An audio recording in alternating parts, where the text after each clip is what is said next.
അമ്മേ പരിശുദ്ധ അമ്മേ, അമ്മേ പരിശുദ്ധമേ, ദൈവമാതാവേ, കൃപാസനത്തിലൂടെ ഞങ്ങൾക്കും ഞങ്ങളുടെ ദേശത്തിനും അമ്മ മധ്യസ്ഥം തേടി തന്ന എല്ലാ അനുഗ്രഹങ്ങൾക്കും കൃപകൾക്കും ഞങ്ങളിപ്പോൾ ഹൃദയം നിറഞ്ഞ നന്ദി പറയുന്നു. അമ്മേ പരിശുദ്ധമ്മേ, ദൈവമാതാവേ, 2004 ഡിസംബർ 7 ഉച്ചകഴിഞ്ഞ് 2:30 കൃപാസനത്തിൽ സംഭവിച്ച അമ്മയുടെ പ്രത്യക്ഷപ്പെടലിനെ തിരുസഭയ്ക്ക് സമർപ്പിച്ചിരിക്കുന്ന പഠനരേഖകളുടെ മേൽ സഭാത്മകമായ പഠനം ആരംഭിക്കുവാൻ ഞങ്ങൾ പ്രാർത്ഥിക്കുന്നു.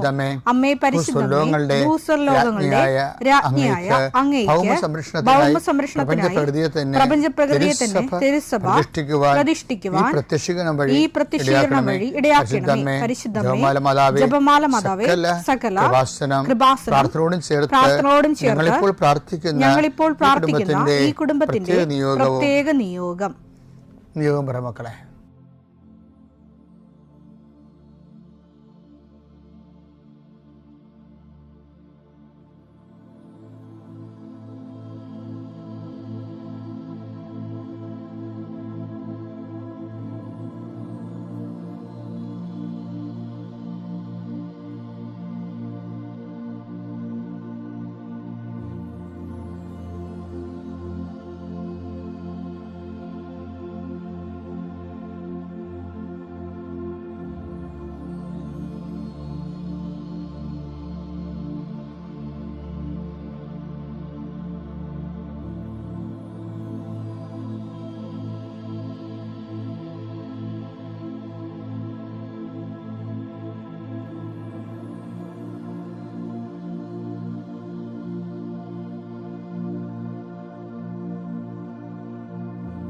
അമ്മയുടെ പ്രത്യക്ഷീകരണത്തിന്റെ ഈ അനുഗ്രഹവേളയിൽ ഞങ്ങൾക്ക് സാധിച്ചു തരുവാൻ കനിയണമേ. ആമേൻ. വിശ്വാസ പ്രമാണം.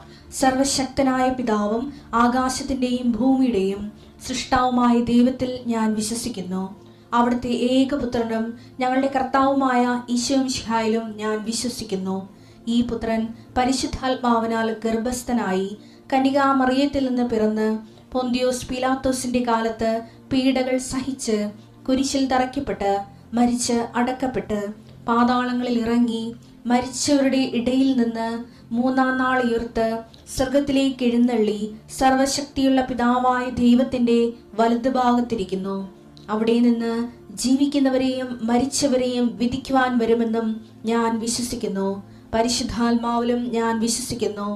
വിശുദ്ധ കത്തോലിക്കാ സഭയിലും പുണ്യവാന്മാരുടെ ഐക്യത്തിലും പാപങ്ങളുടെ മോചനത്തിലും ശരീരത്തിന്റെ ഉയർപ്പിലും നിത്യമായ ജീവിതത്തിലും ഞാൻ വിശ്വസിക്കുന്നു. ആമേൻ. സുഖസ്ഥനായ ഞങ്ങളുടെ പിതാവേ, അങ്ങയുടെ നാമം പൂജിതമാകണമേ. അങ്ങയുടെ രാജ്യം വരണമേ.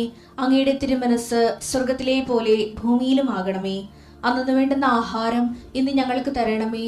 ഞങ്ങളോട് തെറ്റ് ചെയ്യുന്നവരോട് ഞങ്ങൾ ക്ഷമിക്കുന്നത് പോലെ ഞങ്ങളുടെ തെറ്റുകൾ ഞങ്ങളോടും ക്ഷമിക്കണമേ. ഞങ്ങളെ പ്രലോഭനത്തിൽ ഉൾപ്പെടുത്തരുതേ, തിന്മയിൽ ഞങ്ങൾ രക്ഷിക്കണമേ. ആമേൻ. നന്മ നിറഞ്ഞ മറിയമേ, സ്വസ്തി. കർത്താവ് അങ്ങയുടെ കൂടെ സ്ത്രീകളിൽ അങ്ങ് അനുഗ്രഹിക്കപ്പെട്ടവളാകുന്നു. അങ്ങയുടെ ഉദരത്തിൻ ഫലമായി ഈശോ അനുഗ്രഹിക്കപ്പെട്ടവനാകുന്നു. പരിശുദ്ധ മറിയമേ, തമ്പുരാന്റെ അമ്മേ, പാപികളായ ഞങ്ങൾക്ക് വേണ്ടി ഇപ്പോഴും ഞങ്ങളുടെ മരണസമയത്തും തമ്പുരാനോട് അപേക്ഷിക്കണമേ. ആമേൻ. കർത്താവേ, നിന്റെ ഉന്നതമായ നാമത്തിന് സ്തോത്രം ചെയ്യുന്നു. കർത്താവേ, നിന്റെ വിശുദ്ധ പൗരോഹിത്യത്തെ മഹത്വപ്പെടുത്തണമേ. 40 വർഷം ഞാൻ അർപ്പിച്ച കുർബാനയുടെ യോഗ്യതയാൽ കൃപാസ്ഥാനത്താറെ ജീവനോടെ പ്രത്യക്ഷപ്പെട്ട പരിശുദ്ധ അമ്മയുടെ മാധ്യസ്ഥതയിലെ ഞാൻ അങ്ങയുടെ മക്കൾക്ക് വേണ്ടി പ്രാർത്ഥിക്കുന്നു. അമ്മേ, പണിക്ക് പോയിരിക്കുന്ന അപ്പൻ രാത്രി ഭക്ഷണത്തിലുള്ള വകയും കൊണ്ടുവരുമെന്ന് വിചാരിച്ചുകൊണ്ട് അമ്മയും മക്കളും കാത്തിരിക്കണ പോലെ ജീവിതത്തിൻ്റെ ഓരോ വിഷയങ്ങളിൽ ഘടകങ്ങളിലേക്ക് കടന്നു പോകാൻ വേണ്ടി ഈ പ്രാർത്ഥനയും കാത്തിരിക്കുന്ന അനേക ആയിരങ്ങളുണ്ട് ഇസ്രായേൽ ലോകം മുഴുവനും. ആ മക്കളെയെല്ലാം ഞാൻ ഈ സമയത്ത് ഓർക്കുന്നു. ഓർത്തുകൊണ്ട് അമ്മയുടെ മധ്യസ്ഥതയിൽ ഈശോയ്ക്ക് മക്കളെ നിങ്ങളെ ഏൽപ്പിക്കുന്നു. കർത്താവ്, ഇന്ന് ആശുപത്രിയിൽ പോകുന്നവരുണ്ട് ഈശോയെ, ഇന്ന് ഓപ്പറേഷന് ഡേറ്റ് ഇട്ടിട്ടുള്ളവരുണ്ട് ഈശോ, അവരെ ഞാൻ ഈശോയ്ക്ക് സമർപ്പിക്കുന്നു. കർത്താവ് അവരെ സന്ധിക്ക് സമാധാനിപ്പിക്കുകയും ചെയ്യട്ടെ. ഇന്ന് സ്കാനിങ്ങിന് പോകുന്നവരുണ്ട്, ഇന്ന് ടെസ്റ്റിന് രക്തവും മറ്റു കാര്യങ്ങളും ടെസ്റ്റിന് കൊടുത്ത് റിസൾട്ടിന് പോകുന്നവരുണ്ട്. കർത്താവ് അവർക്കെല്ലാം അനുകൂലമായ റിസൾട്ട് കിട്ടാൻ ഞാൻ മക്കളെ ഈശോ നാമത്തെ ആശീർവദിക്കുന്നു. ഇന്ന് പ്രസവം നിശ്ചയിച്ചിരിക്കുന്നവരുണ്ട്, അത് ഓപ്പറേഷൻ ആകല്ലേ എന്ന് പ്രാർത്ഥിക്കുന്നവരുണ്ട്, ചിലർ ഓപ്പറേഷൻ ആകണമേ എന്ന് പ്രാർത്ഥിക്കുന്നവരുണ്ട്. കർത്താവേ, എന്താർക്കും ഓരോരുത്തരും അനുയോജ്യമായതും അവർക്ക് സന്തോഷം തോന്നണതുമായ കാര്യങ്ങൾ ചെയ്യാൻ നീ അവരെ അനുഗ്രഹിക്കണമേ. എൻ്റെ കർത്താവിൻ്റെ ഉന്നതമായ നാമത്തിൽ, സഭയുടെ അധികാരത്തിൽ, കുരിശിൻ്റെ അടയാളത്തിൽ, ദൈവത്തിൻ്റെ ശക്തിയാൽ നിൻ്റെ എല്ലാ ജീവിത തടസ്സങ്ങളെയും നീ ആഴ്ച നേരിടാൻ പോകുന്ന മുഴുവൻ ദോഷങ്ങളെ ഈശോ നാമത്തിൽ ബന്ധിക്കും. പിതാപുത്രനും പരിശുദ്ധാത്മാശ്വരൂപ നീക്കുവാമേ. എൻ്റെ പ്രിയപ്പെട്ടവരെ, വിശ്വാസ വളർച്ചയെക്കുറിച്ചാണ് നമ്മൾ കഴിഞ്ഞ 2 ദിവസങ്ങൾ കണ്ടത്. ഇപ്പോഴും ഞാൻ അതിൻ്റെ ബാക്കി ഭാഗങ്ങൾ പറയുകയാണ്. നിങ്ങളിത് സഹായിക്കുമെന്ന് എനിക്കറിയാം. അതായത് നമ്മളിൽ ദൈവരാജ്യം രൂപപ്പെട്ട് വരുന്നതിൻ്റെ വഴി എന്താണ്? വിശ്വാസമാണ്. വിശ്വാസം വർത്തമാനമാകുമ്പോഴാണ് ദൈവസ്നേഹം വർദ്ധിക്കണം. നമ്മൾ ഇന്നലെ കണ്ടു. ആ ദൈവസ്നേഹം വർദ്ധിക്കുന്നതോടുകൂടി ദൈവരാജ്യം സംജാതമാകും. അപ്പോൾ വിശ്വാസത്തിലൂടെയാണ്. അതുകൊണ്ട് ദൈവരാജ്യത്തിൻ്റെ വളർച്ചയ്ക്ക് വികാരമായി നിൽക്കുന്ന എല്ലാ സ്നേഹരാഹിത്യത്തിൻ്റെ അരൂപികളെക്കുറിച്ച് നമ്മൾ അനുദപിക്കേണ്ടി വരും. ആ ഒരു സൂചനയാണ് കർത്താവ് ആദ്യമേ തരുന്നത്. മർക്കോസിന്റെ 1:14-15 എടുത്തേ. യോഹന്നാൻ ബന്ധനസ്ഥനായപ്പോൾ യേശു ദൈവത്തിന്റെ സുവിശേഷം പ്രസംഗിച്ചുകൊണ്ട് ഗലീലയിലേക്ക് വന്നു. അപ്പൊ ദൈവത്തിന്റെ സുവിശേഷം പ്രസംഗിച്ചുകൊണ്ട് കർത്താവ് ഗലീലയിലേക്ക് വന്നു. അവൻ പറഞ്ഞു, സമയം പൂർത്തിയായി, ദൈവരാജ്യം സമീപിക്കുകയാണ്. ഈ ദൈവരാജ്യവും ഇനിയിപ്പോ ഇതുമായി കണക്ഷനുള്ള ഏതാണെന്ന് നോക്കിയേ. ദൈവരാജ്യം സമീപിച്ചിരിക്കുന്നു. അനുദപിച്ച് സുവിശേഷത്തിൽ വിശ്വസിക്കുക. അപ്പൊ സുവിശേഷത്തിൽ വിശ്വസിക്കുന്നതിലൂടെയാണ് ദൈവരാജ്യത്തിലേക്ക് മനുഷ്യൻ പ്രവേശിക്കുന്നത്. അപ്പൊ വിശ്വാസത്തിലൂടെയാണ് ദൈവരാജ്യത്തിലേക്ക് പ്രവേശിക്കുന്നത്. അപ്പൊ ഈ വിശ്വാസത്തോടെ നമ്മൾ ദൈവരാജ്യത്തിലേക്ക് പ്രവേശിച്ചു കഴിഞ്ഞാൽ പിന്നെ എന്താണ്? പിന്നെ പറയണത് അതിൻ്റെ വളർച്ചയെക്കുറിച്ചാണ് പറയണത്. അത് വളർച്ച ഓരോ ഘട്ടങ്ങളുണ്ടാവും. മർക്കോസിന്റെ 4:26 വായിച്ച്. അവൻ പറഞ്ഞു, ദൈവരാജ്യം ഒരുവൻ ഭൂമിയിൽ വിത്ത് വിതയ്ക്കുന്നതിന് സദൃശം. ഭൂമിയിൽ വിത്ത് വിതയ്ക്കുന്നതിന് സദൃശം. അവൻ രാവും പകലും ഉറങ്ങിയും ഉണർന്നും കഴിയുന്നു. അവൻ അറിയാതെ തന്നെ വിത്തുകൾ പൊട്ടിമുളച്ചു വളരുന്നു. ആദ്യം ഇല. ദൈവരാജ്യം നമ്മൾ വളരുന്ന രീതി കണ്ടില്ലേ? വിശ്വാസ വളർച്ച അനുസരിച്ചാണ് ദൈവരാജ്യം വളർന്നു വരണത്. അതിന്റെ ഫസ്റ്റ് സ്റ്റെപ്പ് എന്താണ്? ആദ്യം ഇല, പിന്നെ കതിർ. രണ്ടാമതൊരു സ്റ്റെപ്പ് ഉണ്ട് വിശ്വാസ വളർച്ചയുടെ. രണ്ടാമത്തെ സ്റ്റെപ്പ് എന്താ? പിന്നെ കതിർ. തുടർന്ന് കതിരിൽ ധാന്യമണികൾ. മൂന്നാമത്തെ സ്റ്റെപ്പ് എന്താണ്? തുടർന്ന് കതിരിൽ ധാന്യമണികൾ. ഇങ്ങനെ ഭൂമി ഫലം പുറപ്പെടുവിക്കുന്നു. അപ്പൊ വിശ്വാസത്തിന്റെ വളർച്ചയില് ആദ്യം ഇലയുണ്ട്, പിന്നെ കതിരുണ്ട്, പിന്നെ കതിർ നിറച്ച് ധാന്യമണികളുണ്ട്. അപ്പൊ വിശ്വാസത്തിന് എപ്പോഴും പറയണത് ഒരു വിശ്വാസത്തിന്റെ വളർച്ചയിൽ നിന്നാണ് നമ്മൾ ദൈവരാജ്യം രൂപപ്പെട്ടു വരുന്നത്. ദൈവരാജ്യവും വളരുന്നത് സ്റ്റെപ്പ് ബൈ സ്റ്റെപ്പാണ്. എന്ന് വെച്ചാൽ എൻ്റെ മക്കളെ, നമുക്ക് കലപ്പയിൽ നമ്മൾ കൈവച്ചിരിക്കുന്ന ഉടമ്പടിയിലൂടെ പിന്തിരിഞ്ഞ് നോക്കാൻ പറ്റത്തില്ല. നമുക്ക് മുന്നോട്ട് പോയേ പറ്റത്തുള്ളൂ.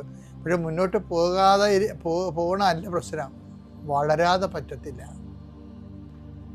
അപ്പോൾ വളർച്ച കർത്താവിനോട് എപ്പോഴും പ്രാർത്ഥിക്കണം. കർത്താവേ, ഞങ്ങളെ വിശ്വാസത്താൽ വളർത്തണമെന്ന് പ്രാർത്ഥിക്കണം. അതൊരു മെയിൻ സംഭവമാണ്. ഞങ്ങളെ സുവിശേഷത്തിൽ വളർത്തണമേ, പരസ്നേഹത്തിൽ വളർത്തണമേ, അങ്ങനെയുള്ള ഉടമ്പടിയിൽ വളർത്തണം. പരിശുദ്ധ അമ്മ മാതാവ് ഈശോ മിശിഹാ വഴി എനിക്കും എൻ്റെ കുടുംബത്തിനും നേടിത്തന്ന എല്ലാ അനുഗ്രഹങ്ങൾക്കും കൃപകൾക്കും ഞാനിപ്പോൾ ഹൃദയം നിറഞ്ഞ് നന്ദി പറയുകയാണ്. എൻ്റെ പേര് അനില, ഇതെൻ്റെ ഹസ്ബൻഡ് ജോയൽ, ഇത് ഞങ്ങളുടെ മകൾ ഹെദർ. ഞങ്ങൾ കൽപ്പറ്റയിൽ നിന്ന് വരുന്നു. ഞാൻ ആദ്യമായി പറയാൻ പോകുന്ന അനുഭവം എന്ന് പറയുന്നത്, ഞാൻ ഉടമ്പടി ജീവിതത്തിലേക്ക് വരുന്നതിന് മുമ്പേ, കൃപാസനത്തിനെ പറ്റി അറിയുന്നതിന് മുൻപേ മാതാവ് ഞങ്ങളുടെ ജീവിതത്തിൽ പ്രവർത്തിച്ച ഒരു അത്ഭുതമാണ്. 2024 മെയ് 17 എൻ്റെ ഭർത്താവ് വളരെ ക്രിട്ടിക്കലായി കോഴിക്കോട് മിംസ് ആശുപത്രിയിൽ വെൻറ്റിലേറ്ററിൽ കഴിയുകയായിരുന്നു. അന്നേ ദിവസം ഡോക്ടർമാർ പറഞ്ഞതനുസരിച്ച് ഇനി ജീവിതത്തിലേക്ക് തിരിച്ചു വരാൻ കഴിയുമോ എന്നറിയില്ല, വന്നാൽ തന്നെ അത് ഏതവസ്ഥയിലായിരിക്കും വരിക എന്നറിയില്ല. അങ്ങനെ വളരെ വളരെ ക്രിട്ടിക്കലായിട്ടുള്ള അവസ്ഥയിലായിരുന്നു. അന്ന് ഞാൻ വളരെ പകച്ചു നിന്നൊരു നിമിഷങ്ങളായിരുന്നു അത്. എൻ്റെ കുഞ്ഞിനെയും പിടിച്ച് ഞാൻ ആ ICUവിൻ്റെ ഫ്രണ്ടിൽ ബൈസ്റ്റാൻഡേഴ്സ് ഇരിക്കുന്ന ആദ്യത്തെ ബെഞ്ചിൽ തന്നെ ഇരിക്കുകയായിരുന്നു. ഒന്ന് പ്രാർത്ഥിക്കാൻ പോലും എനിക്ക് അറിയിട്ടുണ്ടായിരുന്നില്ല. ആകെ എനിക്ക് ഓർമ്മ വരുന്നത് 91 സങ്കീർത്തനം മാത്രമായിരുന്നു. അത് ഞാൻ മനസ്സിൽ ഉരുവിട്ടുകൊണ്ടേയിരുന്നു. അന്നേ ദിവസം രാത്രി ഒരു 2:45 ഒരു സ്ത്രീ എൻ്റെ അടുത്ത് വന്നു. ചുരിദാറായിരുന്നു വേഷം, കഴുത്തിലൊരു കൊന്ത ധരിച്ചിട്ടുണ്ട്. കൃപാസന മാതാവിൻ്റെ കാശുരൂപം എൻ്റെ നേരെ നീട്ടി. എന്നിട്ട് ചോദിച്ചു, ഇതാരാണെന്ന് അറിയാമോ? കൃപാസനത്തിനെ പറ്റി എനിക്ക് വലിയ ധാരണകളൊന്നുമില്ല, ആകെ മാതാവിനെ അറിയാം, കണ്ടിട്ടുണ്ട്, എൻ്റെ ചേട്ടൻ്റെ ഭാര്യ പറഞ്ഞിട്ടുള്ള ചെറിയൊരു അറിവ് മാത്രമേ ഉള്ളൂ. അപ്പോൾ ഞാൻ അറിയാം എന്നുള്ള രീതിയിൽ തലയാട്ടി. ഒന്നും തിരിച്ചു പറയാൻ കഴിയുന്ന അവസ്ഥയിലായിരുന്നില്ല ഞാൻ. പിന്നെ എന്നോട് പറഞ്ഞു, കൊന്ത ചൊല്ലി പ്രാർത്ഥിച്ചാൽ മതി. ഞാൻ വീണ്ടും തലയാട്ടി. പിന്നെ എന്നോട് പറഞ്ഞു, രോഗിയെ കാണാൻ കയറുമ്പോൾ ഈ കാശുരൂപം ദേഹത്ത് മുട്ടിച്ച് പ്രാർത്ഥിക്കണമെന്ന്. ഞാൻ വീണ്ടും തലയാട്ടി. ഇത്രയും സംസാരിച്ച് കഴിഞ്ഞിട്ട് ആ സ്ത്രീ അവിടെ നിന്ന് പോയി. എൻ്റെ ഹസ്ബൻഡിൻ്റെ അപ്പനും അമ്മയും എൻ്റെ പുറകിൽ വെയിറ്റ് ചെയ്തിരിപ്പുണ്ട്. അപ്പോൾ അവരെന്നോട് സംസാരിക്കുന്നത് ഈ സീനൊക്കെ കാണുന്നുണ്ട്. പക്ഷേ ആ പുള്ളിക്കാരി എവിടെ നിന്ന് വന്നെന്നോ എങ്ങോട്ട് പോയെന്നോ ഞങ്ങൾക്ക് അറിഞ്ഞുകൂടാ, ഞങ്ങളാരും കണ്ടിട്ടില്ല. അതിനുശേഷം അതായത് രാത്രി 2:45 പറയുമ്പോൾ ആ ICUവിൻ്റെ ഫ്രണ്ടിലുള്ള ബൈസ്റ്റാൻഡേഴ്സ് മാത്രം, അവർ ഉറങ്ങുന്ന സമയമാണ്. പുറത്തുനിന്ന് ഒരാളും വരാനുള്ള ഒരു അവസരം അവിടെ ഇല്ല. അത് ദൈവമാതാവ്, എൻ്റെ കൃപാസന മാതാവ് എൻ്റെ അടുത്ത് വന്നതാണെന്ന് ഞാൻ എൻ്റെ കുടുംബവും ഉറച്ചു വിശ്വസിക്കുന്നു. അപ്പോൾ എൻ്റെ അടുത്ത് വന്ന് പറഞ്ഞതനുസരിച്ച് കൊന്ത ചൊല്ലി പ്രാർത്ഥിക്കാൻ പറഞ്ഞു. അപ്പം എനിക്ക് മനസ്സിലായി ഞാൻ കൊന്ത ചെല്ലണം. അത്ര മാത്രമേ എനിക്ക് അറിയണ്ടായിരുന്നുള്ളൂ. ഞാൻ ആ ICUവിൻ്റെ ഫ്രണ്ടിൽ മുട്ടുകുത്തി നിന്ന് 3 മണി മുതൽ 4 മണി വരെ സമ്പൂർണ്ണ ജപമാല ചൊല്ലി തീർത്തു. അതിനുശേഷം ഞാൻ തിരിച്ചിരുന്നപ്പോൾ എനിക്ക് പൂർണ്ണമായ ഒരു ധൈര്യം കിട്ടി. എനിക്ക് ഉറപ്പായിരുന്നു എൻ്റെ ഹസ്ബൻഡ് ജീവിതത്തിലേക്ക് തിരിച്ചു വരും, അത് പൂർണ്ണ ആരോഗ്യത്തോടെ തിരിച്ചു വരുമെന്ന് ഞാൻ ഉറച്ചു വിശ്വസിച്ചു. അതിനുശേഷം എനിക്കൊരു തരി പോലും ഭയം തോന്നിയില്ല. പിറ്റേ ദിവസം രാവിലെ ആയപ്പോഴും ഡോക്ടർ വന്ന് പറഞ്ഞു, വീണ്ടും ക്രിട്ടിക്കൽ അവസ്ഥയിൽ തന്നെ തുടരുകയാണ്. അങ്ങനെ വളരെ വളരെ കാര്യങ്ങൾ പറഞ്ഞ് ഞങ്ങളെ പേടിപ്പിച്ചു. പക്ഷെ അപ്പോൾ പോലും എനിക്കൊരു ഭയം തോന്നിയില്ല. എൻ്റെ മാതാവിൽ എനിക്ക് പൂർണ്ണമായിട്ടുള്ള വിശ്വാസം എനിക്ക് തന്നു. അന്ന് മാതാവ് ധൈര്യം തന്നു. അന്ന് ഡോക്ടർ വന്ന് പറഞ്ഞ് തിരിച്ചു പോയി കഴിഞ്ഞ് രാവിലെ ഉച്ചയോടെ 12:30 ആയപ്പോൾ ഹസ്ബൻഡിന് ബോധം വന്നു. ആൾക്കാരെ തിരിച്ചറിയാൻ തുടങ്ങി. അത് അവിടെ മിംസിലോട്ട് എത്തുമ്പോൾ ഹസ്ബൻഡിൻ്റെ BP എന്ന് പറയുന്നത് 11 ഉണ്ടായിരുന്നുള്ളൂ. ആളിന് ബോധം ഉണ്ടായിരുന്നില്ല. വീണ്ടും അവിടെ എത്തിക്കഴിഞ്ഞതിന് ശേഷമാണെങ്കിലും BP വളരെ ഹൈ ആകും, വളരെ ലോ ആകും, അങ്ങനെയൊക്കെ ആയിരുന്നു തുടർന്നുകൊണ്ടിരുന്നത്. അതിനുശേഷം പിറ്റേ ദിവസം രാവിലെ ആയപ്പോൾ BP ഒക്കെ നോർമലായി വന്നു തുടങ്ങി. ബാക്കിയുള്ള അവയവങ്ങൾക്കൊന്നും ഒരു പരിക്കും ഒരു പ്രശ്നം ഉണ്ടാകാതെ ദൈവം ഞങ്ങൾക്ക് തിരിച്ചു തന്നു. അന്ന് രാത്രി വെൻറ്റിലേറ്ററിൽ നിന്ന് മാറ്റാമെന്ന് ഡോക്ടർ പറഞ്ഞു. അന്ന് വെൻറ്റിലേറ്ററിൽ നിന്ന് മാറ്റി. പിറ്റേ ദിവസം ഞങ്ങൾ ICUവിൽ നിന്ന് ഷിഫ്റ്റ് ചെയ്തു, റൂമിലോട്ട് മാറ്റി. അവിടുന്ന് 2 ദിവസത്തിനുള്ളിൽ ഞങ്ങൾ തിരിച്ച് വയനാട്ടിലെ വീട്ടിലെത്തി. ഇത് എനിക്ക് അന്ന് കൃപാസനത്തിനെ പറ്റി അറിയില്ല. ഞാൻ അന്ന് കൊന്ത ചൊല്ലി പ്രാർത്ഥിച്ചപ്പോൾ ഞാൻ ആകെ പറഞ്ഞത്, മാതാവേ, ഞാൻ എൻ്റെ ഭർത്താവിനെയും കൊണ്ട് ഈ ആൾക്കാരെ വന്ന് ഞാൻ സാക്ഷ്യം പറഞ്ഞേക്കാം, എനിക്ക് തിരിച്ചു തരണേന്നായിരുന്നു. പിന്നെ ഞാൻ വീട്ടിലെത്തി കഴിഞ്ഞതിന് ശേഷമാണ് കൃപാസനത്തിനെ പറ്റി കൂടുതൽ അറിയാൻ ശ്രമിച്ചത്. അച്ഛൻ്റെ ധ്യാനങ്ങൾ കൂടാൻ തുടങ്ങി, സാക്ഷ്യങ്ങൾ കേൾക്കാൻ തുടങ്ങി, എൻ്റെ ചേച്ചിയോട് കൂടുതൽ കാര്യങ്ങൾ അന്വേഷിച്ചറിയാൻ തുടങ്ങി. ഞാൻ ആദ്യം ലൈറ്റൽ ക്യാൻഡിൽ പ്രയർ റിക്വസ്റ്റ് ഇട്ട് പ്രാർത്ഥിച്ചു. അപ്പോൾ എനിക്ക് തോന്നി അത് പോരാ, ഞാൻ ഉടമ്പടി എടുക്കണം. കാരണം ഞാൻ ഉടമ്പടിയിൽ എടുക്കാതെ തന്നെ മാതാവ് എനിക്ക് ഇത്രയും അനുഗ്രഹം തന്നപ്പോൾ ഞാൻ ഓൺലൈൻ ഉടമ്പടി എടുക്കണം എന്നെനിക്ക് മനസ്സിലായി. ഞാൻ എന്നിട്ട് ഒരാഴ്ചക്കുള്ളിൽ വീണ്ടും ഓൺലൈൻ ഉടമ്പടി എടുത്തു. എന്നെക്കൊണ്ട് കഴിയാൻ പറ്റാവുന്നതിൻ്റെ മാക്സിമം ഞാൻ ആ ഉടമ്പടി ഫോളോ ചെയ്തു പോന്നു. പിന്നെ 3 ആഴ്ചയ്ക്ക് ശേഷം റിവ്യൂ പറഞ്ഞിട്ടുണ്ടായിരുന്നു അതേ ഡോക്ടറിൻ്റെ അടുത്ത്. അപ്പോൾ അന്ന് ചെറിയൊരു പ്രൊസീജിയർ ചെയ്യേണ്ടി വരും, ഒരു ദിവസം അഡ്മിറ്റ് ആവണം എന്നായിരുന്നു ഡോക്ടർ പറഞ്ഞു വിട്ടത്. അപ്പോൾ ഞങ്ങൾക്ക് എല്ലാവർക്കും ആ പ്രൊസീജിയർ എങ്ങനെയും ചെയ്യേണ്ട വരുന്ന ഒരവസ്ഥ ഉണ്ടാകരുതെന്ന് കുറേ പ്രാർത്ഥിച്ചു. അന്ന് ഹസ്ബൻഡ് ആ പ്രൊസീജിയറിന് റെഡിയാക്കി അവിടെ റൂമിൽ കിടത്തിയപ്പോൾ ഹസ്ബൻഡും മാതാവിനോട് പറഞ്ഞു, മാതാവേ, ഈ പ്രൊസീജിയർ എന്നിൽ നിന്ന് എടുത്തു മാറ്റുവാണെങ്കിൽ ഞാൻ ഈ കൃപാസനത്തിലേക്ക് വന്നേക്കാവേ എന്ന് പറഞ്ഞു. ഡോക്ടർ പരിശോധിച്ചപ്പോൾ അന്ന് ആ പ്രൊസീജിയർ ചെയ്യാൻ പോകുന്ന ഒരു രോഗാവസ്ഥ എൻ്റെ ഭർത്താവിൻ്റെ ശരീരത്തിൽ ഉണ്ടായിരുന്നില്ല. അങ്ങനെ ഞങ്ങളെല്ലാവരും കൃപാസന മാതാവിനെ കൂടുതൽ ഞങ്ങൾക്ക് അനുഭവങ്ങൾ തന്നുകൊണ്ടിരിക്കുകയായിരുന്നു.